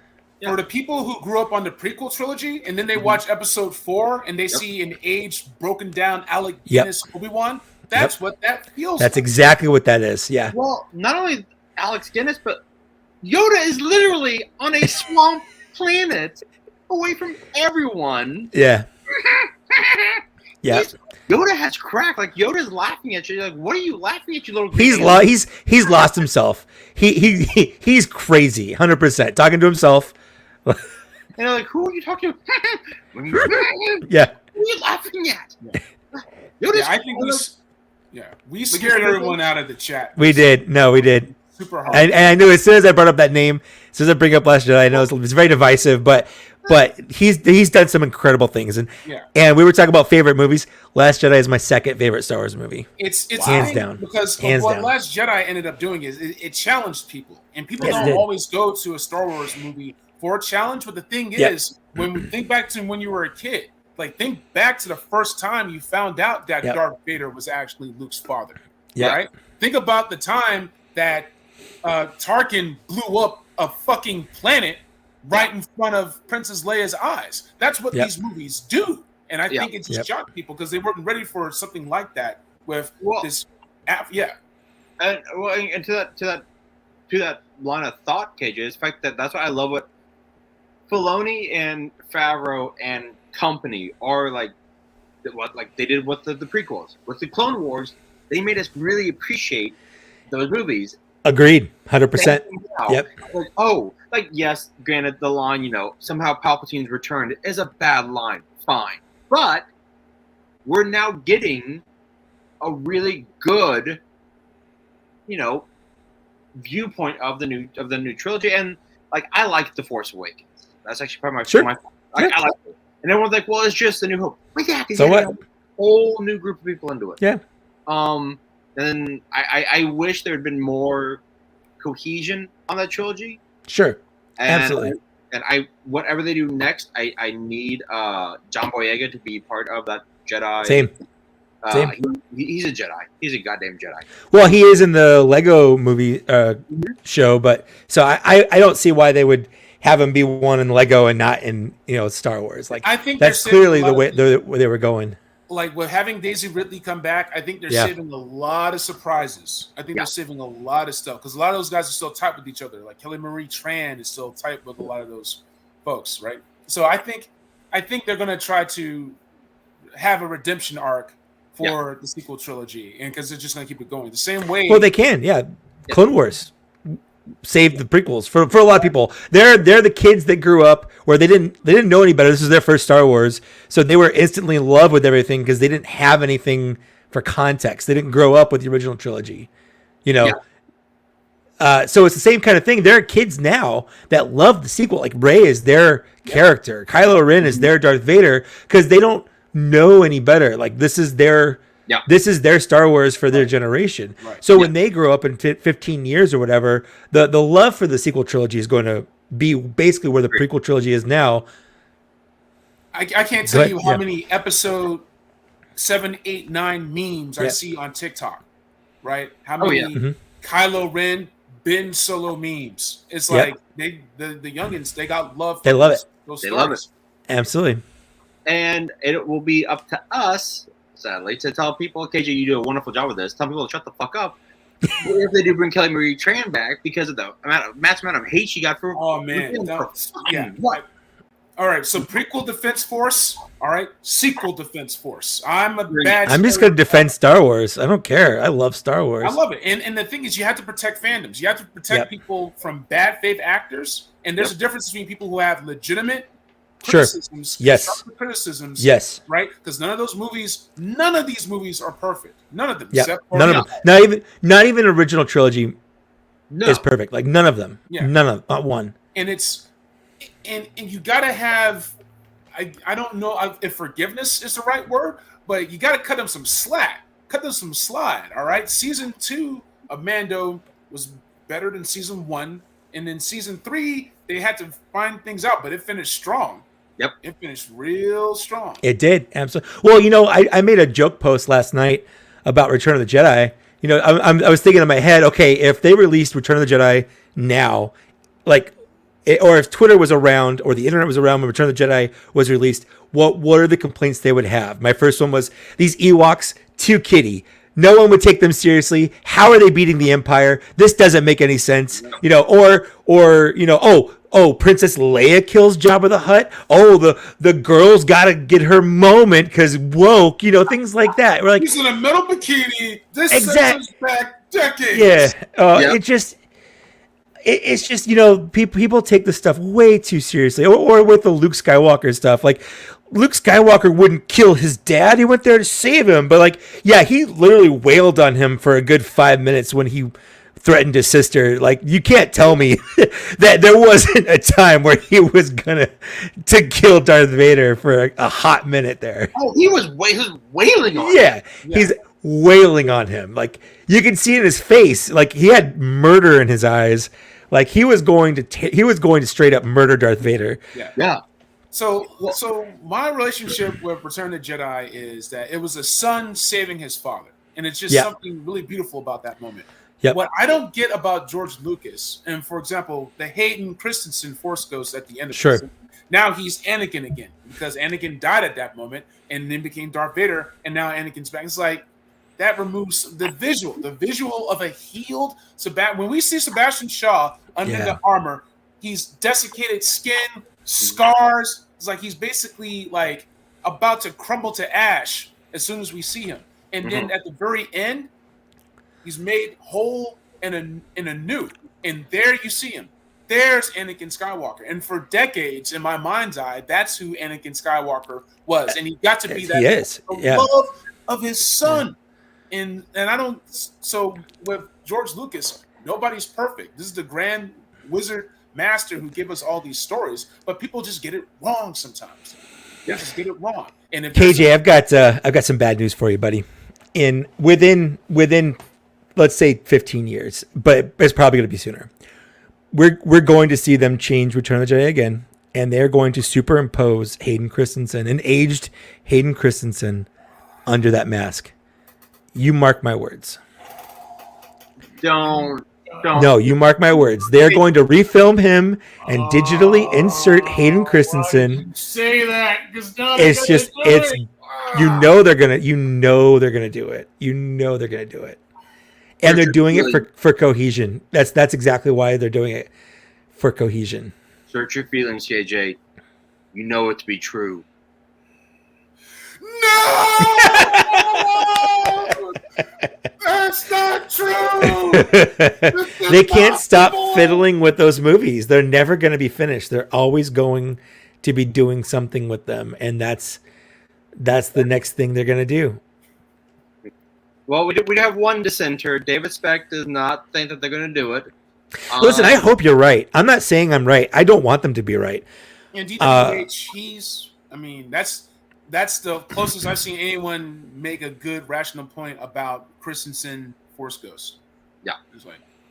Yeah. Well, I mean, look, as much as it's weird when it comes to the stars. Like, look, Star Trek's good. I love Star Trek, but I don't have to watch every episode. Star Wars is give me everything. You don't not the Christmas special, not the Christmas special. You know what? I remember watching that thinking it can't be that bad. It can't be that bad. No, it is. It is that bad. David Speck. I'm sorry, but real quick, David Speck. I think that's one of the most mature things I've ever seen a Star Wars fan say. Is that it's not theirs. And you'll enjoy what you can and say whatever to what you can't. And I genuinely wish more people had the maturity to do that instead of taking something they don't like as a direct insult to their very core being for some reason, which is what people do. And it's just bonkers. Yeah. I didn't like the prequels when they came out. Oh, I did actually. I went through a weird, I liked them and then I didn't because it wasn't cool to like them. And now I'm kind of back up there. But, at no point did I ever go, those aren't canon to me. Ugh. At no point did I ever go that far. It just was part of Star Wars I didn't care for at the time. And now I still don't love them, but I've come around to that era. I like parts about it and I can appreciate some things. I still don't think the love story is well crafted between Anakin. In fact, it's problematic at best. The fact that he was 5 and she was 15. I'm not even saying age-wise. She was 9, but it was mostly just the whole the dude just murdered a bunch of people, and then she's like, yeah, you know what? I love you, Anakin. I mean, girl, she was no. complicit. No. Listen, Stockholm Syndrome. How many times did you guys see episode 1? And then, Mike, I'll let you finish that thought again. 10 times. 12 times. Episode 199. Not counting the 3D. I got to see. Oh yeah, I never actually saw it in 3D, but I was there midnight showing. I saw it once the next day, the opening day after the midnight showing. And then I saw it 7 or 8 more times in the regular theater, and then I went to the cheap dollar theater, and I saw it 2 more times there. We made ourselves like episode 1. Well, you know what? That ending fight was something we'd never seen before, and I went the whole movie not loving Jar Jar, not loving the some of the dialogue, or as a kid, the Senate scenes were the worst. Why? I don't care about this at all. But now, as a 42-year-old or 41-year-old man, I love the political intrigue parts of the prequels. They're my favorite part. and they're relevant. They're relevant, scary relevant. The whole democracy dying with a thunderous applause. God damn. All right. I'm with you both on this. Is that it was uncool to like the prequels for forever. I still hate Jar Jar. I still do not like Jar Jar Binks. I think that character is horrible. But I loved Ahmed. Ahmed getting his redemption. Oh my God. Yeah. But wonderful. That's the one thing that's a little disjointing between those prequels and then the OGs. Those fight scenes, because the technology, granted, they had very simple phase 1, phase 2, but then you get Anakin, Qui-Gon, and Darth Maul going at it. You get Obi-Wan and Anakin swinging their sabers between you mean Qui-Gon, sir? Sorry. Yeah. No, Qui-Gon and sorry, episode 3. Episode 3, Obi-Wan, where Obi-Wan and Anakin are going at a Mustafar. Oh yeah. Okay, they are the emotion that is going through those fight scenes are spectacular. And then we get sorry, one second, KJ. Just in when you get Anakin, Yoda and Emperor going at it. When you get, and I need to read the books because there's more into it, but when you get Mace Windu is a bad and we need him back in Book of Boba season 2. Come on. Because both Samuel Jackson and Tamir Morrison both said, we want this to happen. And they were like, oh my God, yes. The emotional resonance of the lightsaber fights in Obi-Wan Kenobi took it to a whole new level. Because that's the first time you see the prequel era precision of choreography taken to characters that are nearing their episode 4 personas. Yeah. It's like the best of both worlds. And you see, like their prowess in a way that Alec Guinness and David Prowse couldn't really do in 77 because they didn't know. How are they going to know? They're supposed to be like, all right, I want you guys to study Nujitsu. I'm George Lucas. I want you guys to study Kendo fighting and Wushu.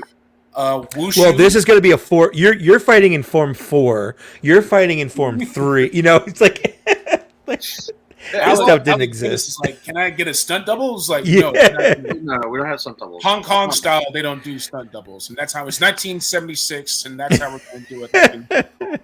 Well, and like just kind of wave your saber at him just a little bit. You're good. Well, because like they were so like the lightsabers were so like flimsy. They have like the reflective. They were. Yep. The reflective material. Part of it was technology and stuff. Yeah. And now I was like, okay, I want you to beat the shit out of each other. Like done.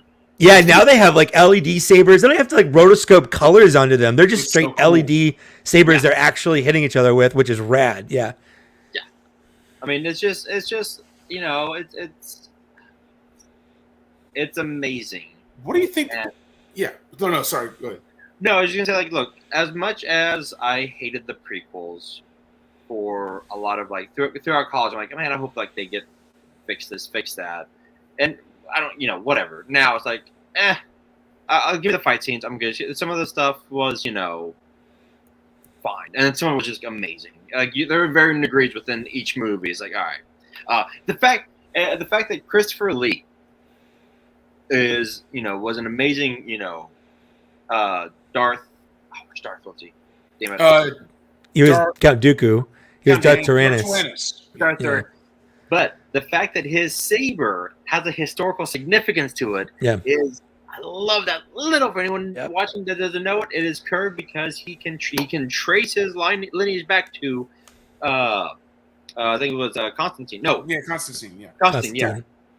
I mean, no, Charlemagne. It was Charlemagne. Oh, Charlemagne. Okay, Charlemagne. Anyway, Christopher Lee is the most interesting man who ever lived. 100%. He was in a heavy metal band. He was a freaking spy, right? Like, yes, he was a spy, and I don't know if I'm sure I've told you this before, KJ, but on Two Towers, when he gets stabbed in the back, he tells Peter Jackson, "That is not how a man sounds when he gets stabbed in the back." And Peter Jackson goes, "How do you know?" And he goes, "I know." And everyone on set was like, "What did you do?" He goes, "World War II." He was in World War II. Yeah. And there was a rumor that he has never been confirmed, but was the hangman at the Nuremberg trials. That's rad. Like, and I would believe it too. He was like pretty much, he was kind of James Bond in World War II, and on top of the story, James Bond was inspired by him. Yeah. He knew Tolkien. Like, come on, he knew Tolkien. Like, what the shit? Dracula, Count Dooku, Lord of the Rings. Like, the movie that could be made on that man is what the Tolkien movie should have been. Yeah, there's always a dope ass old dude in Star Wars. There was Alec Guinness. Yeah. Then you had Christopher Lee, and I think there's something beautiful about it being Mark Hamill for the sequel. Yeah. Honestly, when they had Max von Sydow in The Force Awakens, I was super excited that he was going to be in it, and he's in it for like all of 30 seconds. Yeah. I was super bummed. Like, yeah, but no, like the Christopher Lee, like just the absolute like insanity of that man's life, and you're like, he did what? Oh my God, okay, he did that. Yeah, he was that. He was that dude. Yeah, he was that guy. So yeah, but look, I mean, we can like wax poetry on Star Wars for forever, and we might do that later on, because I mean, we've spoken 20 minutes on our love of Star Wars, and that's just the movies, just the prequels alone. Yeah. But and if you told me that like 15 years ago, that I was gonna be like defending the prequels, but like go fuck yourself. It's true though. Yeah. John Williams, like I love John Williams. That man can do no wrong, and they're like Duel of the Fates, and like, but then KJ, and I'll get back to because I don't know why you made me think of this. You just did. Boom. The Duel of the Fates is like a double meaning. It's like, oh, it's the fact that it's dueling the fates of Anakin. And the fates lost. The good side lost. Right. So there was a theory I saw where when Qui-Gon dying was the dark side winning at that point. Because if he had not died, Anakin probably would not have turned because he would have had Qui-Gon as a master instead of Obi-Wan. Yeah, you would have. Yeah. The whole thing about Star Wars is about failure. It's about the consequence of failure. Yes. It's about rebuilding after failure. You can't tell a story if you don't start from that, right? Which is why The Last Jedi is so great. Yeah. it's a fall and rise. Right? Yes. Rise of Skywalker. The greatest teacher the failure is. Yeah.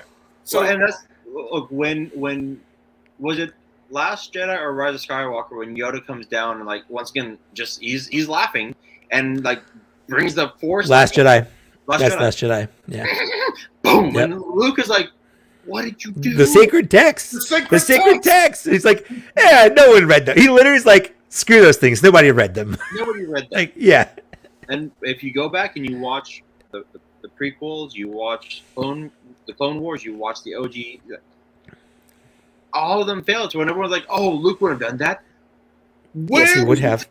Yes, he would have. The fact that all he did was ignite his saber and then he was like, oh shit, I shouldn't do that. Like that shows the growth that he's had, because the Return of the Jedi Luke, full on, like we said earlier, beat the ever living shit out of Darth Vader when he threatened Princess Leia. And I think a big thing that people don't look at, where they're like, well, why wouldn't he try to save Kylo Ren when he went to go save Darth Vader? And the difference there is Darth Vader wasn't his failure. He was someone from the outside going to save his dad, whereas he saw Kylo Ren as his failure. Yep. Like he is responsible for that. And like you said at the beginning, that's the same reason why Obi-Wan didn't try to go, he realized he couldn't save Darth Vader. Oh, what's up, Charles? How you doing? Obi-Wan realized he couldn't save Darth Vader in the Obi-Wan show. Like that was never going to be his destiny because he wasn't the right person for it. Same thing with Luke and Kylo Ren. He wasn't the right person to save Kylo Ren.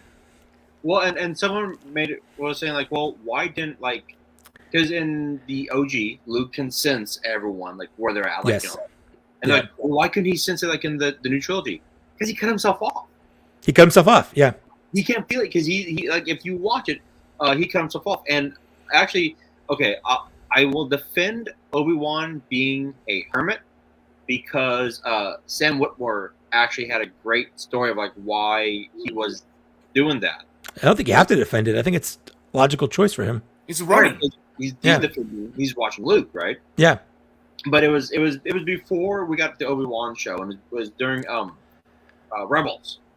And it's the fact that, and granted, everyone's like, it's when Darth Maul and him fight, and Darth Maul thinks that Obi-Wan's just like this decrepit, old has-been, and then he like goes through like the three forms to trick Darth Maul, which is great. Yeah, that's such a great thing. But when you see the what was it the episode 1 Obi-Wan, and he's just fighting just to fight, and then in the Rebels, it's like nah. Boom, boom, done. Yep. Like not even like it's like when like Optimus like double tapped Megatron, like, oh, we're done with this. The fight's done. Yeah, we're done. Oh. Yep. And that's when Darth Maul realizes, oh, this isn't a has-been. This is a dangerous mofo on the most important mission of his life. Like Obi-Wan killed, but it wasn't like, oh, I'm gonna try and save you. No, this is like, nah, we're done. Yep. Oh, shit. All right. He's like, is he the one? He's like, he is. Because to him, Luke was the one that would bring balance. And he did. I mean, technically, Anakin does bring balance to the Force, but so does Luke. Luke walks. It's kind of a group effort. The Skywalkers bring balance to the Force. Yeah. there's so many great moments that happen in the shows, but also in the comics. When Star Wars came back to Marvel from Dark Horse, there's a moment where I think one of the bounty hunters, it may have been Boba Fett, because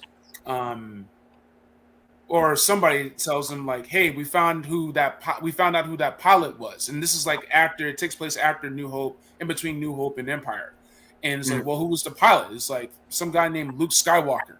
Well, anyway, I'm gonna go, and you just look at Vader, and he's just staring out the window, and he like force shatter or almost breaks a glass, that was a good scene. And you see the moment he learns that's who his son is. And if they do that in the show, if they do like a Darth Vader show, if they using Respeecher AI to reconstruct the James Earl Jones voice, and they get Hayden to do those issues, it's going to be amazing. There's so much untapped potential. Well, and Charles actually made a great point that he has PTSD. They set that up really strong in that Mando season 2, where like Luke's like, I'm building the Jedi Temple again. Like, look at this wonderful place. I'm so happy. And like, oh, Luke. Oh, buddy, you're in for a hard reality. But back to the comic books real quick. That scene with Vader down, like all the work. Oh yeah. Oh, like, that's a good scene too. I think the theory is like all this live action stuff is basically getting to their version of Heir to the Empire, New Jedi Rising, like all that stuff, right? So like that's what they're doing, their own version of the Zahn Thrawn trilogy. And I feel like they can also, their phase 6, as you will, I think it has to be arrive at Vader down, cast the Dr. Aphra, I would love to get a live action Dr. Aphra. And her killer droids. Are you saying yay or nay? Oh, yay. I would love to. Oh, yeah. Oh, very yay. I love Dr. Aphra. She's such a psycho. And her droids. Her droids. I love BT1 and 000. So good. We need Bill Hader as 000. Yeah. Oh, for sure. Yeah, for sure. That's a great call. Absolutely. 000 is kind of like just Barry. He is Barry. Barry.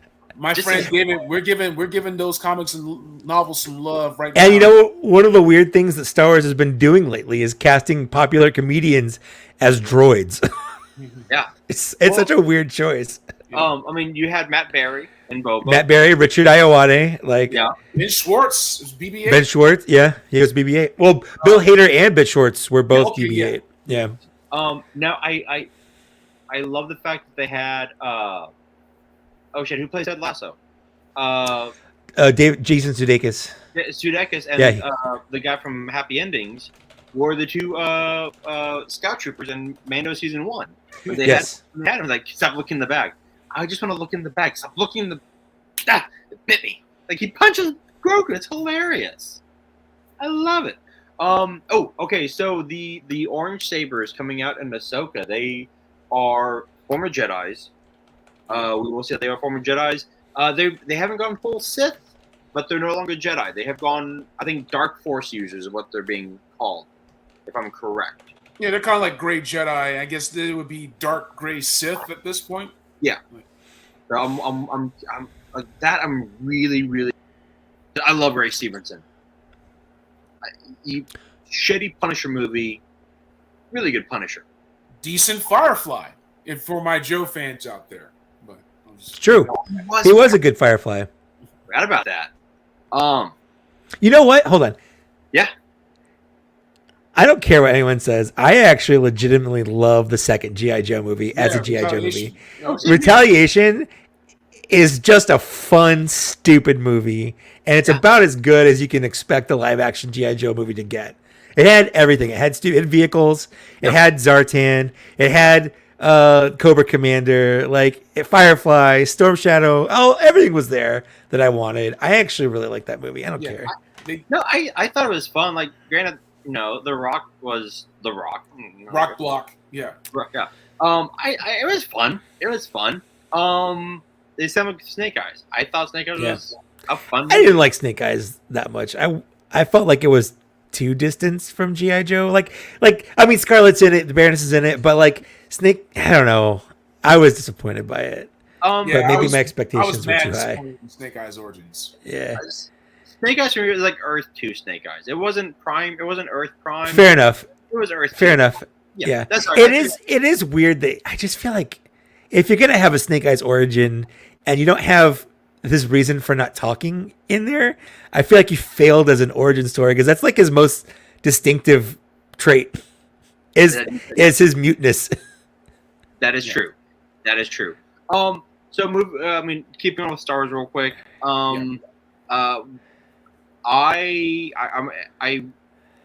I wish they'd bring, like, we do have Force ghosts.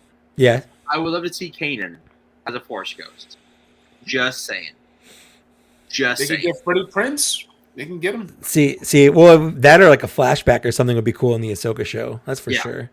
Because Freddie Prinze loves Star Wars. Like he sat down with Lucas and Filoni.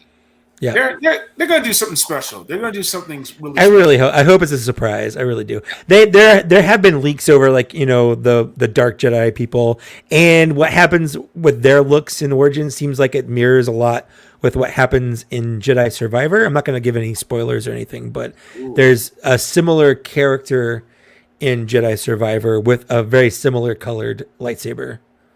Oh, okay. Well, when I get up. I'm gonna need to get a PS5 because the sons of bitches didn't release on PS4, bastards. I will. Hey, it's having trouble enough running on PS5. I don't think a PS4 can handle it. Honestly, it can't be any worse than me trying to play Cyberpunk 2077 on an Xbox One. Oh yeah. So yeah, I might as well have an Xbox 360 for that sucker. I loved like I said, like we said at the beginning, I need Cameron Monaghan to come on as Cal Kestis in one of these series. He needs a series. He needs his own series. He needs a series. Make a game based on the series. It's all there. Transmedia. We got it. It is true. Well, it's just things like I don't know what he's up to. Like, where is he in the original trilogy? Like, because his games take place, in that I think the current one takes place around the same time as the Obi-Wan show, but like what's happening? Where is he? What happens to him? Does he die? Is he off? Is he off somewhere? I don't know. So here's the thing. I think they can pull it off. I mean, they don't have to age him up too much because he was a Padawan for Order 66, Episode 3, right? Mm-hmm. So you look at Reva in Obi-Wan Kenobi. I mean, I would say Jedi Survivor is like probably around the same time as Obi-Wan Kenobi. Was that 10 years before? Or I think 10 years before. Yeah, 10 years before. Luke and Leia are 10 in Obi-Wan Kenobi. Yeah. So they can do. I think that's about right.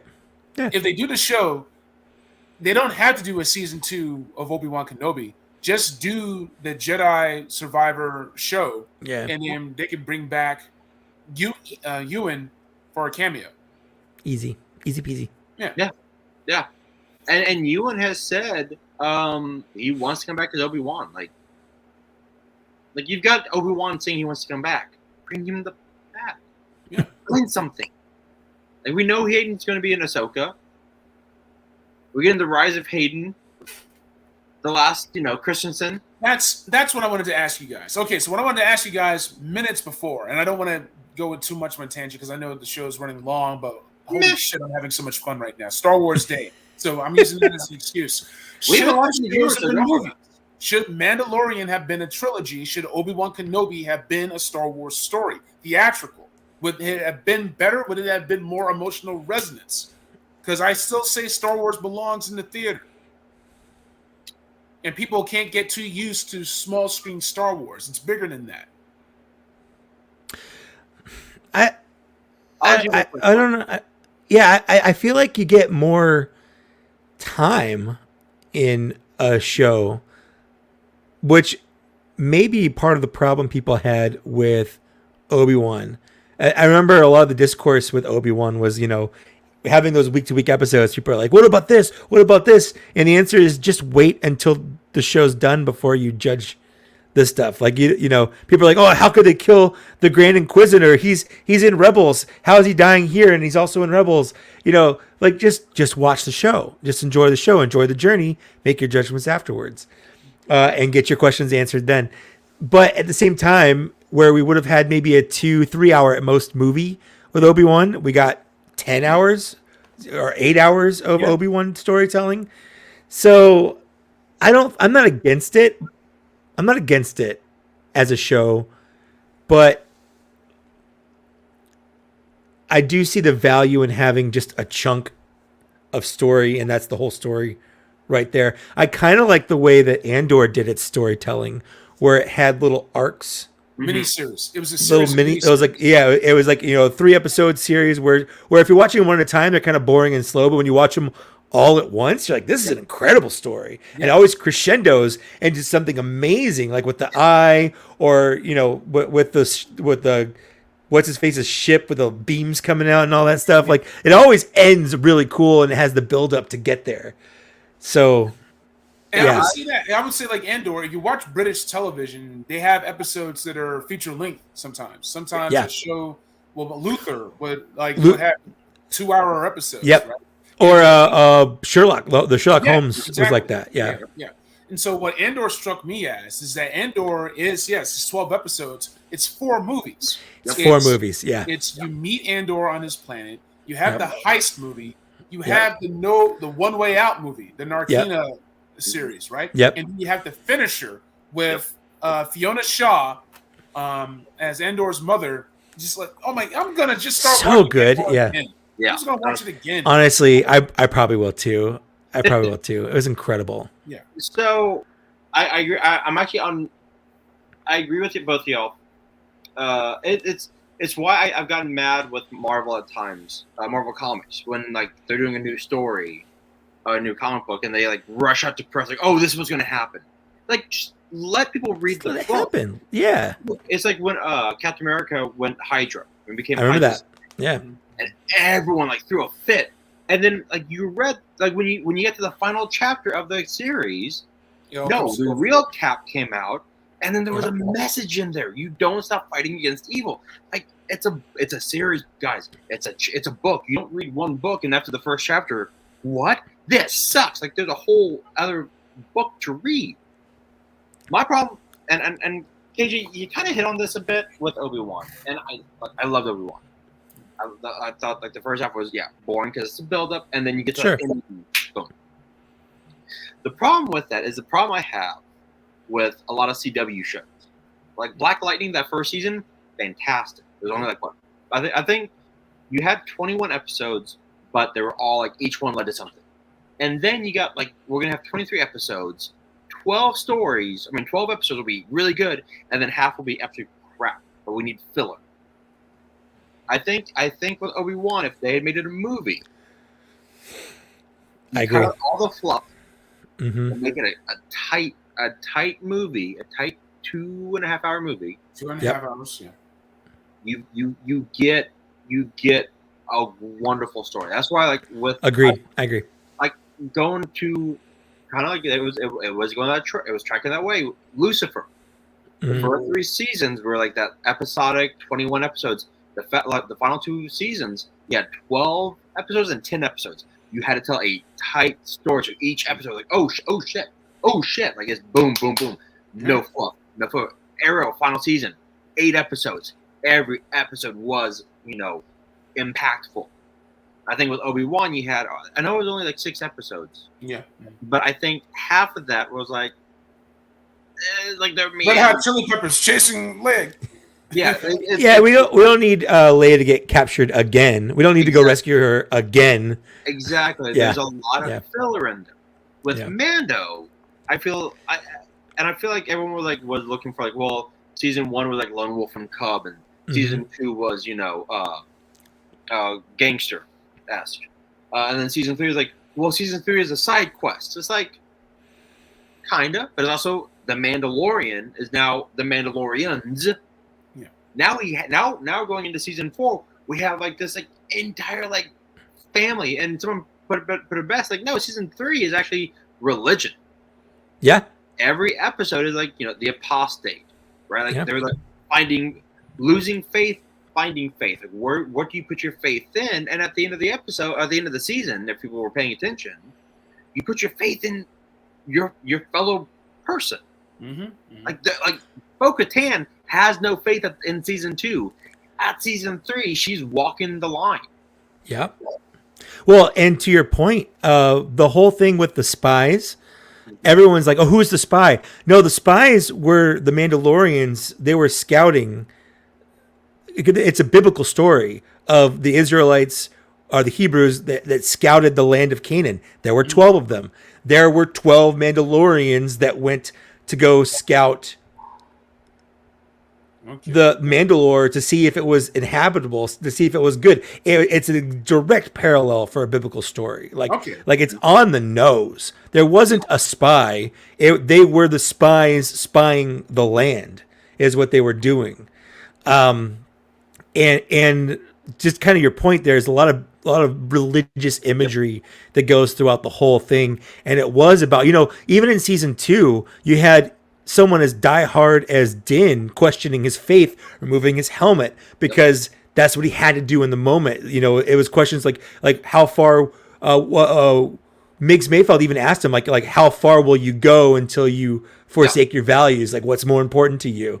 And we kind of discovered that. And then season 3 was about forgiveness and finding yourself and what do you believe versus what don't you believe and what really is important, things like that.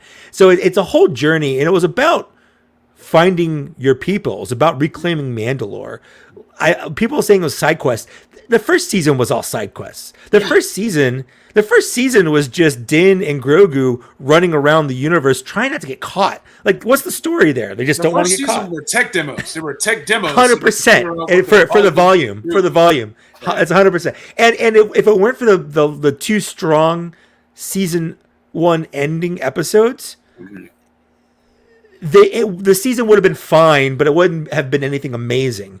It ended really, really well. It did. Yeah. Season 2 had a bunch of really cool episodes, especially if you were into the Clone Wars and stuff. It had a lot of really, really fun nuggets for us, and people saw that favorably more. But it's still kind of the same thing where it didn't go somewhere. He has to do a side quest because that's how they write these stories. It's like, when you break down Power Rangers or Sentai, there are people that love this stuff, but every episode has the same kind of thing. Oh, monster attacks. They fight the monster. Monster gets big. They get in the robots. You have that familiarity of the repetition, and people enjoy that. And The Mandalorian's not different. It's not immune. And season 3 isn't any different from season 1, other than you've already seen season 1, so season 3 feels like a rehash. Yeah, but it's not really different. In fact, I like it better. If I had to sit down and watch 1 or 3, I'd probably sit down and watch 3 again before I watch season 1. Fair enough. It's like Book of Boba. Everyone's like, oh, you mean Mando season 2.5? Sure, I don't give a shit. It was still good. Yeah, seeing Boba getting his Rancor, The flashbacks are great because this sees how we get Boba to where he is now, and then the fact that he becomes the Godfather. Come on, Tatooine, Tatooine. We want to see where this goes, and he's a badass. Fennec Shand is a badass, but he's it's literally Godfather 2. Why does everyone respect the Godfather? Why does everyone respect Corleone? Hey, he treats everyone with respect. And if you don't respect him, he'll give you a shot. And then if you don't respect him of that, he'll give you another shot between the eyes. And then boom, done. Mm-hmm. Right?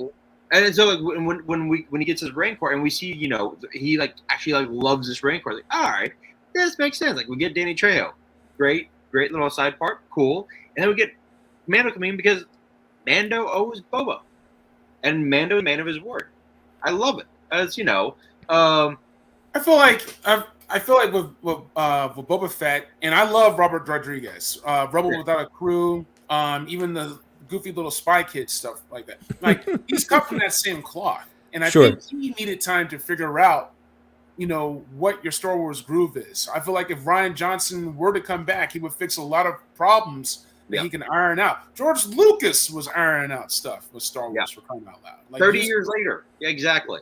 It's a lot to get right. You're talking about the Campbellian monomyth. You're talking about giving love to Kurosawa samurai films and spaghetti westerns, and all these different archetypes and things. And Star Wars is a stew. It's a stew you got to get right. And there's a lot of elements that go deep down into not just storytelling, not just mythology, but just who we are as human beings, and the struggles that we go through, whether it's political about how to fight fascism and how it's easy to hold on. Don't make Star Wars political. Don't start now. Star Wars has always been political. That's the from reason day one. why we talk about this stuff, why we love this stuff so damn much. Right? Ever since we were kids, it spoke to us. It spoke to our core, and it's still speaking to people. It's just a lot to get right, and it's a lot to fine tune. Time out real quick. Because I can say this now because y'all both kind of hit on it. So thank you both. Okay. The reason why I like Star Wars better than Star Trek, Andor showed why. And here's why. Okay. So first, Robert Rodriguez has a dead fish handshake. It killed me when I met him. I was like, all right. Now, when you watch Star Trek, it is a utopian future. Yep. That's where we would love to go, right? It's a utopian future, and like, granted, they're still dealing with like when William Shatner said, "When does Star Trek get political?" When you fucking shot the show, you idiot. Okay, Star Trek is political. Yes, it's always been political. Star Trek has always been political since the beginning, race and everything, right? Exactly. Yep. However, on Earth, which is Tatooine, sure, or Coruscant maybe, okay, but anyways, not Alderaan. We're getting there, but it's a utopian future. It's where we want to go. Mm-hmm. Star Wars is always now.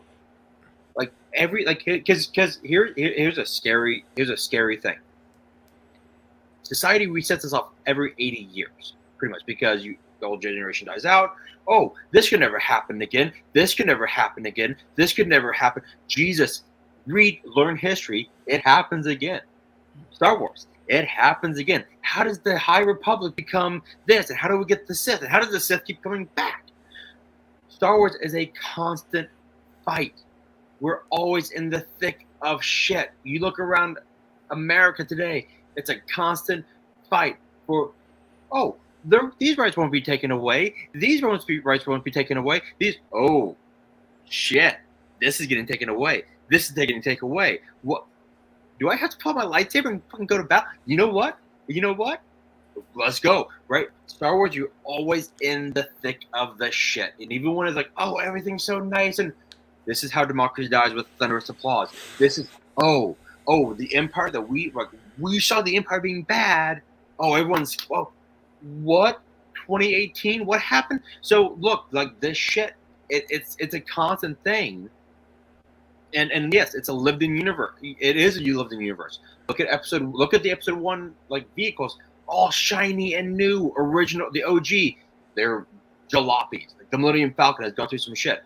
It is real world. It's a human and that's where I think I love as a poli sci major. That's why Star Wars has always resonated so much with me. It's like, no, you got like the rebels. Like I worked with a guy.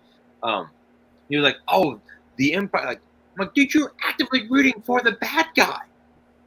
You're actively rooting for the bad guy. And you're like, well, they make some good points. I'm like, nope. If you think the Empire is making good points, you are not in the right side. You're not paying attention. Yeah. Exactly. He and I did. I always judge people like on Twitter and stuff when I see them like idolizing the Empire or have like, a Darth Vader. Like I love Darth Vader, don't get me wrong. He's a great character, but I wouldn't name my kid Darth Vader.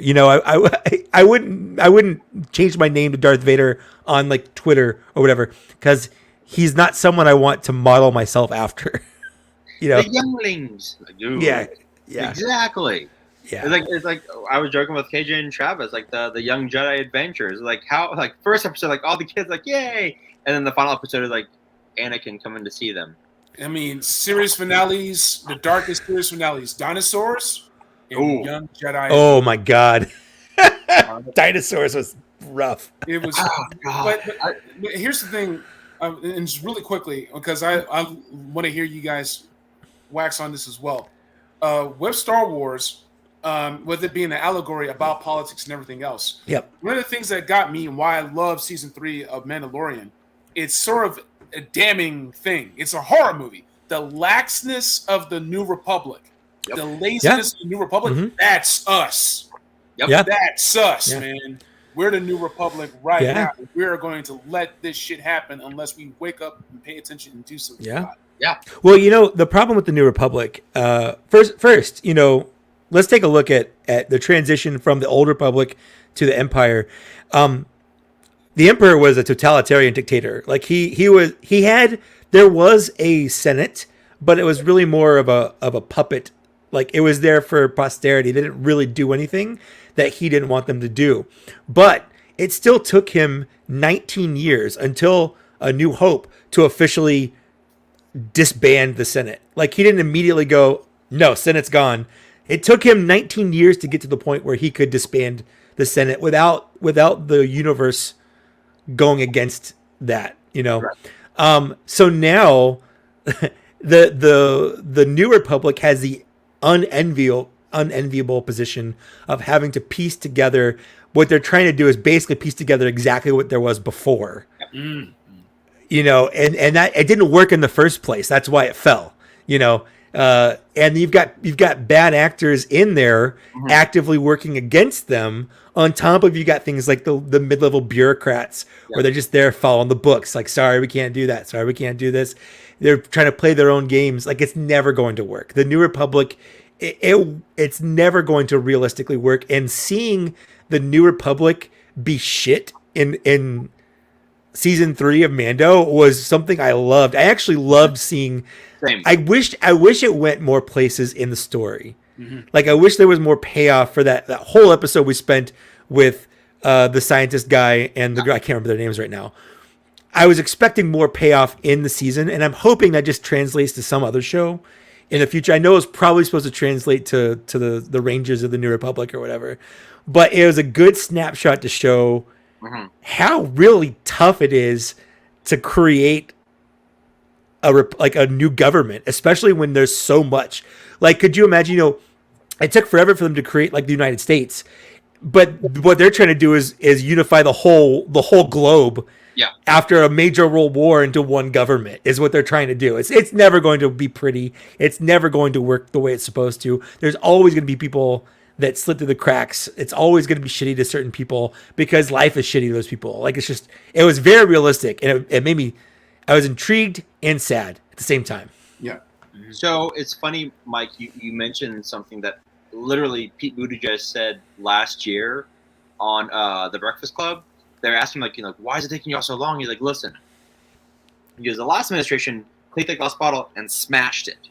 Yeah. We have to take those glass shards and we have to glue them back together, and that is a process. Yes, it's a process. It's a process, and everyone expects it needs to be done now. You can't. It's a process, and because now however you feel about the midterms, it was quite successful. You still have bad actors. Yep. And, Marjorie Taylor Greene and that ilk. Still bringing stuff down. So when people are like, well, how did the New Republic fall? Turn it on C-SPAN right now, and you can see the new. You can watch it. You can watch it in live. You can watch it. Fun. Yeah. Tennessee, Montana, you can see it. Texas, you can see it happening in real time, and you're like, it's one of those things. You're like, look, I just want to create art. I want to have fun. I don't want to have to go to the Capitol and protest. I don't want to have. I want to be able to have fun. No one wants to be. No one wants to be involved, and no one's asking you to create a new Jedi Order, right? But I would say for anybody watching and anyone who watches this in the future, if you care about the people in your community, in your family, get involved. And not necessarily being a community organizer or anything like that, but it could be anything as simple as planting trees, volunteering at a food bank, meeting people in your neighborhood. Like that's how we're going to keep each other afloat. We do need a rising tide right now because things have gotten worse, and we've let things get worse. And that's why we need media and stories to speak to us, because it makes it more digestible and it helps us relate to all this stuff. We can do this. We can solve this stuff, and we can do it together. But it's just going to take time. And I don't blame anyone not wanting to bother. It sucks. It sucks doing this stuff. Listen, man, I get that you just want to have your fun toys. You just want your spaceships and your lightsabers. Like I say this all the time. Star Wars is not science fiction. Star Wars is fantasy. You've got knights, you've got princesses, you've got wizards. Like it's much more. It's just in a sci-fi setting, but it's a fantasy story. And there are people that only want to take it surface level, and they don't want to think too hard about any of this stuff because they don't like where it takes them. The problem is, it's there. Whether you want it to be or not, it's there. It's when people say like comic book. When did comic books get political? X-Men. Did you read the X-Men in the 60s and 70s? Did you read? You think they were? Did you think that wasn't an allegory for anything other than mutants? So, not to plug my own book, but Worlds Collide. Whoa. There you go. There you go. The History of Comic Books and Politics 101, which I'm currently rewriting it now to add some more stuff into it. Comic books have been political since the creation of Superman in 1939. 38. I'm sorry, 38. Comic books have been political since then. And to say otherwise is to be completely ignorant and naive to the fact that Superman didn't take on, Lex Luthor. That was created by the radio station. He took on corrupt politicians, crime lords, crooked landlords. You mean the immigrant? Superman the immigrant? The immigrant, yes. The immigrant created by... Hold on. Superman the illegal immigrant. Ooh. The illegal immigrant created by two Jewish people, yeah. Two Jewish people, yeah. They're like, when did comic get? How did they get so woke? What happened to my Superman? Like, he's been there. Yeah, I think a lot of the problem is that people, you're too young when you're 8 or 9 to understand this stuff. Even though when the X-Men cartoon series was going on, I fully understood. Okay. The mutants are like black people, and I get this. I totally understood. I understood that the racism allegory did not go over my head. But there's people that just they don't. You're too young to really put together all these socioeconomic parallels.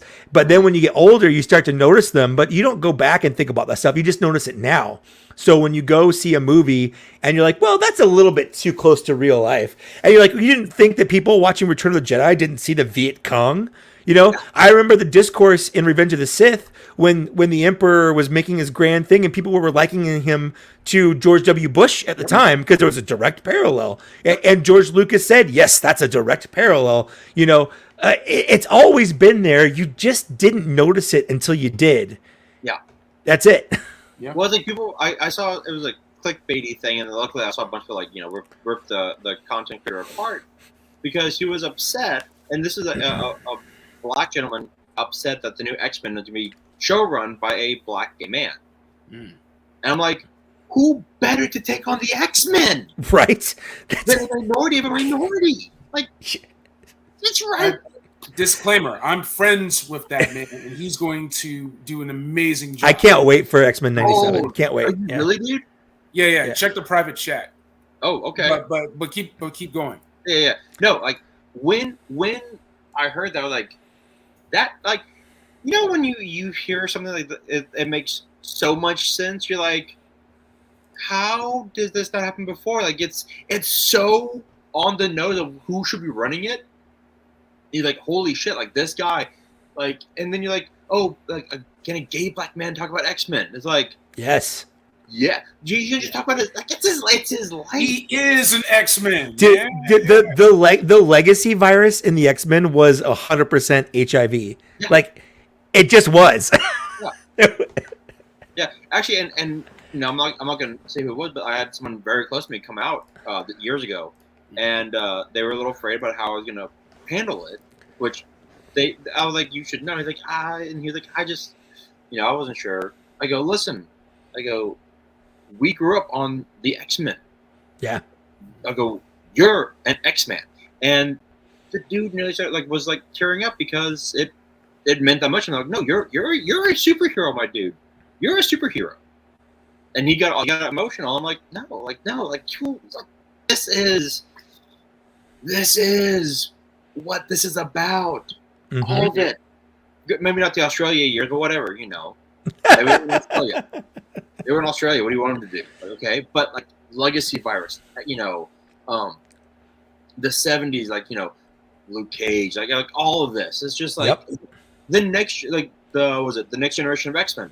It's not shocking that they were all immigrants, and two of the biggest ones were a Russian during the Cold War, and a German. Yep. Who was the nicest one? Yep. And one of my top 5 favorite X-Men. Nightcrawler is great. Kurt Wagner is amazing. So, and look, X-Men comics right now, I do love it. Sorry, Jarhead. I love X-Men right now. I think they're doing a great job. Sins of Sinister was a very interesting approach to kind of like an Age of Apocalypse type deal. But look, if you can't read comic books and not see like, oh, this is very much happening real world. David, the reason I mentioned the Australian years, because you just told me about that, I'm like, the Australian years, he's like, they're the best years. I know a lot of people that like the Outback X-Men. Oh, no, David had like all his Outback X-Men put together. That's really great. But no, like when you go back to like, I used to do this all the time, and when I used to teach, I was like going off tangent and then bring it back. But when you go back to Star Wars, since the beginning, rhymes. It's a cyclical, but it happens, and and for us, it is like, hey, you know what? It's kind of like uplifting. Like, okay, if Luke can do, if a you know, a dude that can hit a swamp rat in a speeder, which sounds very like Southern Texas, which actually makes sense to me. Right? Like, yeah, they're like, I can do that. Like, all right, country boy, calm down. Oh, actually, nope, that makes sense now. That makes sense now, right? It's like, oh, that's why it connects with me. All right. You guys keep the party going, but I'm gonna have to take off. Mike, this has been a pleasure and a half. The pleasure was mine. I can't wait to do this again anytime. Anytime you're able to join us, please have us. If you're doing a show on YouTube, man, I will cancel shit, and I will be like, look, like holler at us, man. I would love to. No problem. Yeah. But keep the party going. Everybody have a great Star Wars day tomorrow. May the Force be with you always. And listen to these two spit science because they're awesome. Well, you know what? Thanks, actually, man. Pleasure. Yeah. I think with KJ leaving, I think this might be a good stopping point for us. We've now hit the 2-hour mark. 2 hours, 17 minutes. And we have barely not lost anyone. So I'm really good with that. That's great. Yes, but I'm going to let Mike go because he needs to watch Ted Lasso. I do, and I haven't eaten yet, and it's like almost 8:30 here. So I'm getting kind of hungry. Where you at, Mike? I'm in San Diego. Oh, okay. I'm actually looking at jobs in San Diego, so. Oh, fun. Yeah, if I did, we could actually hang out. It'd be really badass. Yeah. All right. Absolutely. This has for Mike, for KJ, because he had to bounce. This has been episode 121. May the 4th be with you all. And as always, we will see you in the toy aisle. And everyone, you know what? Just, it doesn't cost a thing to be good. Peace. It's true.